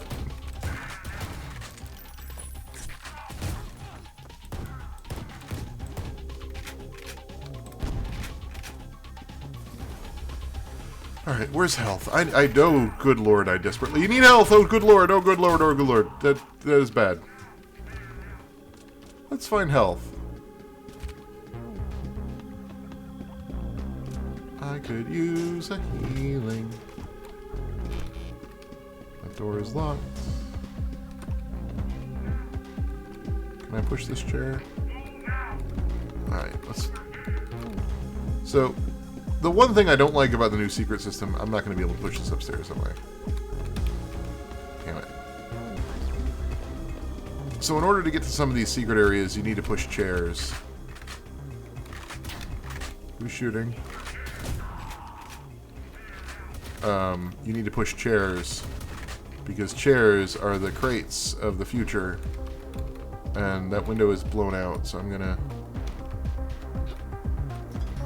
This is how you get up in here, into Dick's secret stash. Look, they fixed some of the Duke Nukem-y crap, but they did not fix all of it. It's less terrible at a minute-to-minute level. Like, there are fewer super gross things, but there's still gross things. Where is the gun I wanted in here? There it is. I spray, you pray. Alright, so I got a gun. And now I can leave. Let's leave. We're done. We're done here.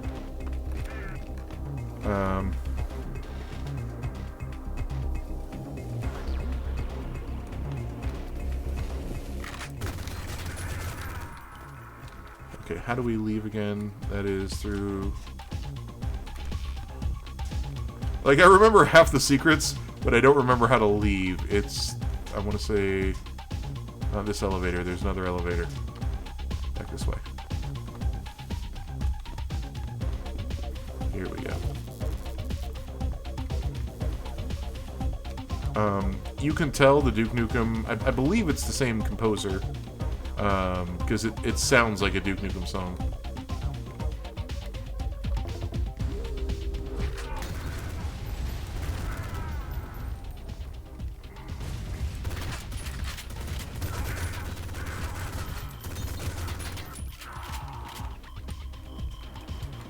It seems to be taking about as many cues from, like, Blood as it does from Duke Nukem.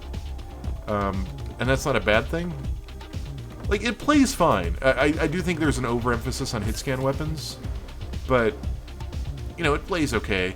One thing I really do love, though, is, like, the low fidelity means that they can do some really ridiculous stuff that you can't really do in games these days.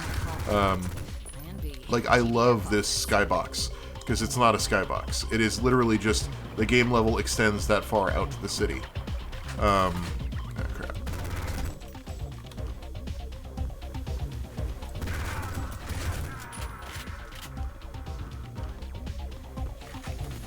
Stop shooting!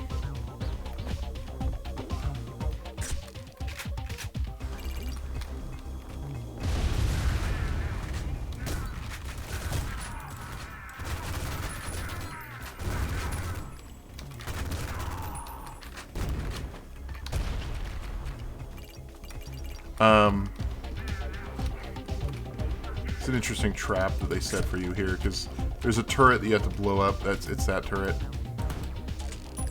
Let's see if I can snipe it. And the game's algorithm is not letting me snipe it.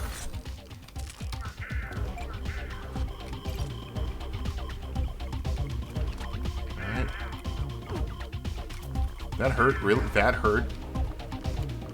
Freaking Duke Nukem fall damage. Alright, but you see that turret way back over there next to the GDF, which the more I think about it, the more I believe is the...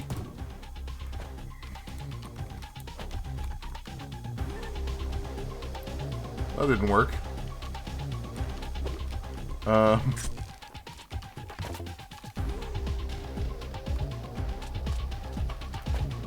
what am I doing?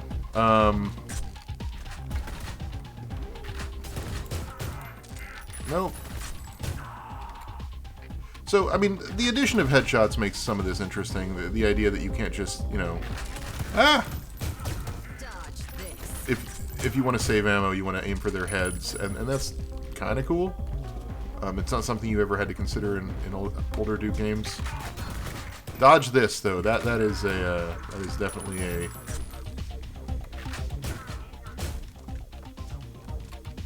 That is definitely a Matrix reference. So there are... Oh, for the love of God. There we go.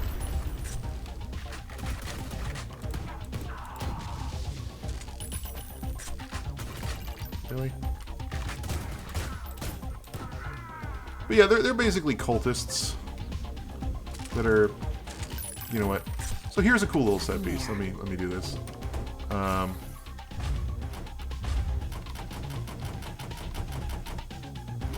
Sure, you save me. Sure. Okay. So I saved the game. One thing that's kind of cool, and this is a very Duke Nukem-y thing to do. Clearly a metal detector. If you jump around it, totally cool. You can just continue on with your mission and save the world. If you walk through it, it triggers an alarm, and it spawns bad guys. It's a really simple thing, but it's the sort of thing that, like, in this engine is trivial to script, and is just a sort of nice little touch you don't see a lot of. I don't know, I dig that kind of thing. It's a very build engine thing where it's like, How can we come up with some random interaction that makes this world feel more real? Which is why you can, like, you know, shoot the chairs down to nothing, and for some reason shoot these things and turn them on and off, like very old school Duke Nukem interaction levels. I've kicked around the idea of doing a video on that, but I don't know what the thesis would be. Like, there was this era, especially with 3D Realms, where, like, and to some extent Duke Nukem Forever, where, like, interactivity, even pointless non-central interactivity, was king. Like, the ability for things to behave like they would behave even loosely in the real world versus being just decorations that act as, like, set decorations, which is where we've ended up as an industry, because programming, you know, interactions for every stupid object in a you know, $200 million video game is cost prohibitive. But back then, back in the 90s, you know, you could do things like well, this game, it's another thing to bring up. This game actually does not have shattering glass, which is interesting. Because Duke Nukem definitely did, and there have been lots of times where this game sets up puzzles where you look through glass and can't figure out why you can't jump through it. And it's interesting to me that in a game this full of random interactions and breakable objects, they don't do that.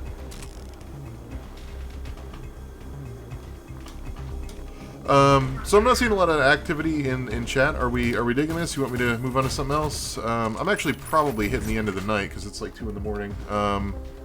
So I probably can't go on much longer, but if there's anything, if you wanted to see Sea of Thieves for like 10 minutes, I'd be up for that, or if we want to call it, or if you guys are digging this. Any thoughts?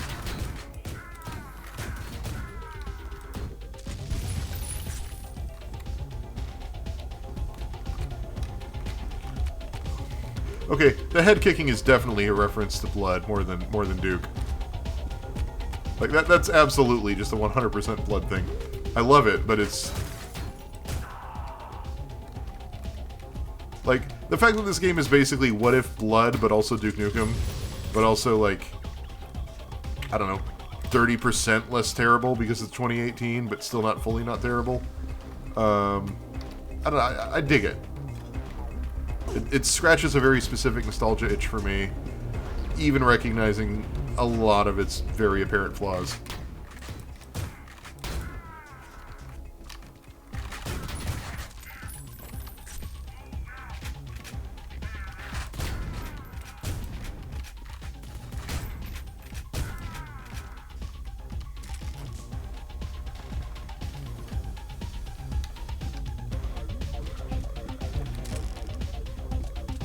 Ah!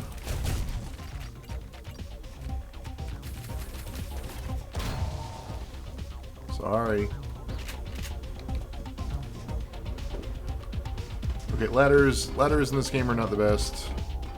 Duke Nukem never had ladders. This game has ladders. Wouldn't recommend it.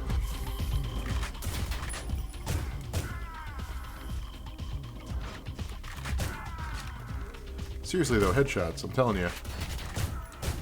Domo arigato, Mr. Roboto. Okay, that's almost straight out of Low Wings playbook.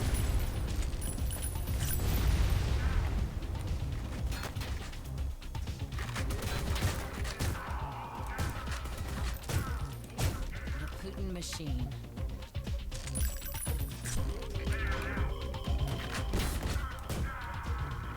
Like, I love this. I love this little sprite-based 3D nonsense thing.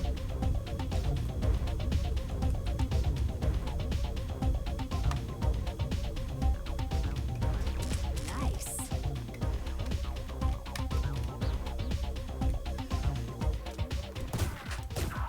Oh. Oh. Oh, jeez. Oh, jeez. Oh, jeez. Oh, jeez. Oh. Alright, I died. With the very "You are dead" logo. So I'm not getting any feedback from chat. If you guys are enjoying this, I can play a little bit more.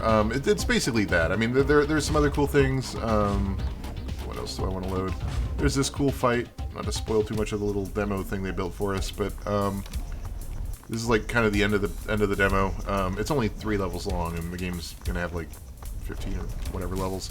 And I'm not spoiling too much, but like, first of all, I I love the low-level fidelity attempt at storytelling. Like, it's really lame, but it's a combination of, like, the guy who likes level design in me with the guy who likes low-fidelity stuff in me. Like, this entire sunken area filled with waste that's clearly leaking out of this truck and mixing with the rainwater. Like, it's super low fidelity, and you can barely tell it's toxic sludge. It looks more like a GeoCities background from 1998, but I don't know. I really dig it. There's just this gaping hole in the back of this truck. It's leaking.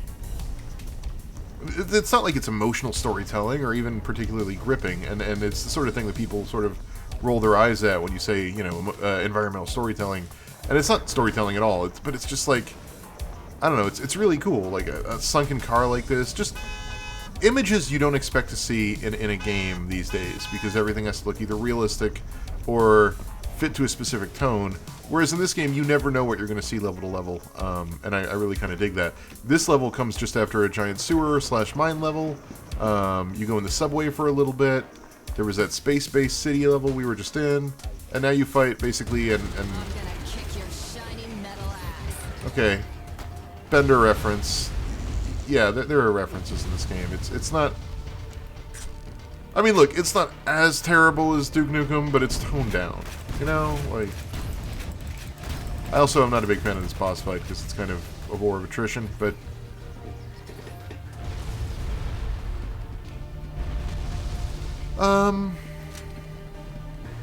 Yeah. So that's this game. This game is unlike Bombshell, which was a train wreck, and I would not recommend because it's. Actually, you know what? Let's do that. If I have Bombshell installed, should I load that up as a comparison point? Because that's that is a doozy.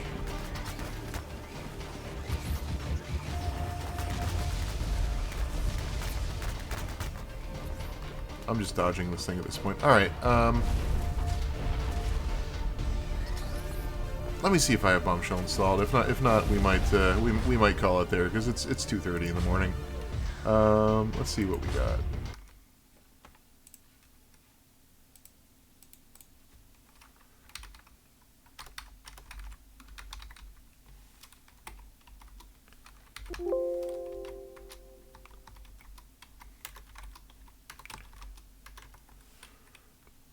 Yeah, I don't have it installed, unfortunately.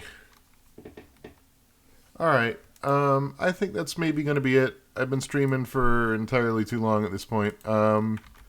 If you enjoyed this, let me know, because I'd be up for streaming more occasionally. Maybe getting even some people on, friends or whatever.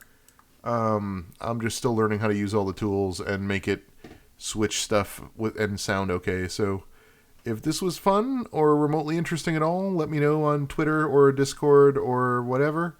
I'll see you all whenever I do this again, or perhaps sooner. Good night.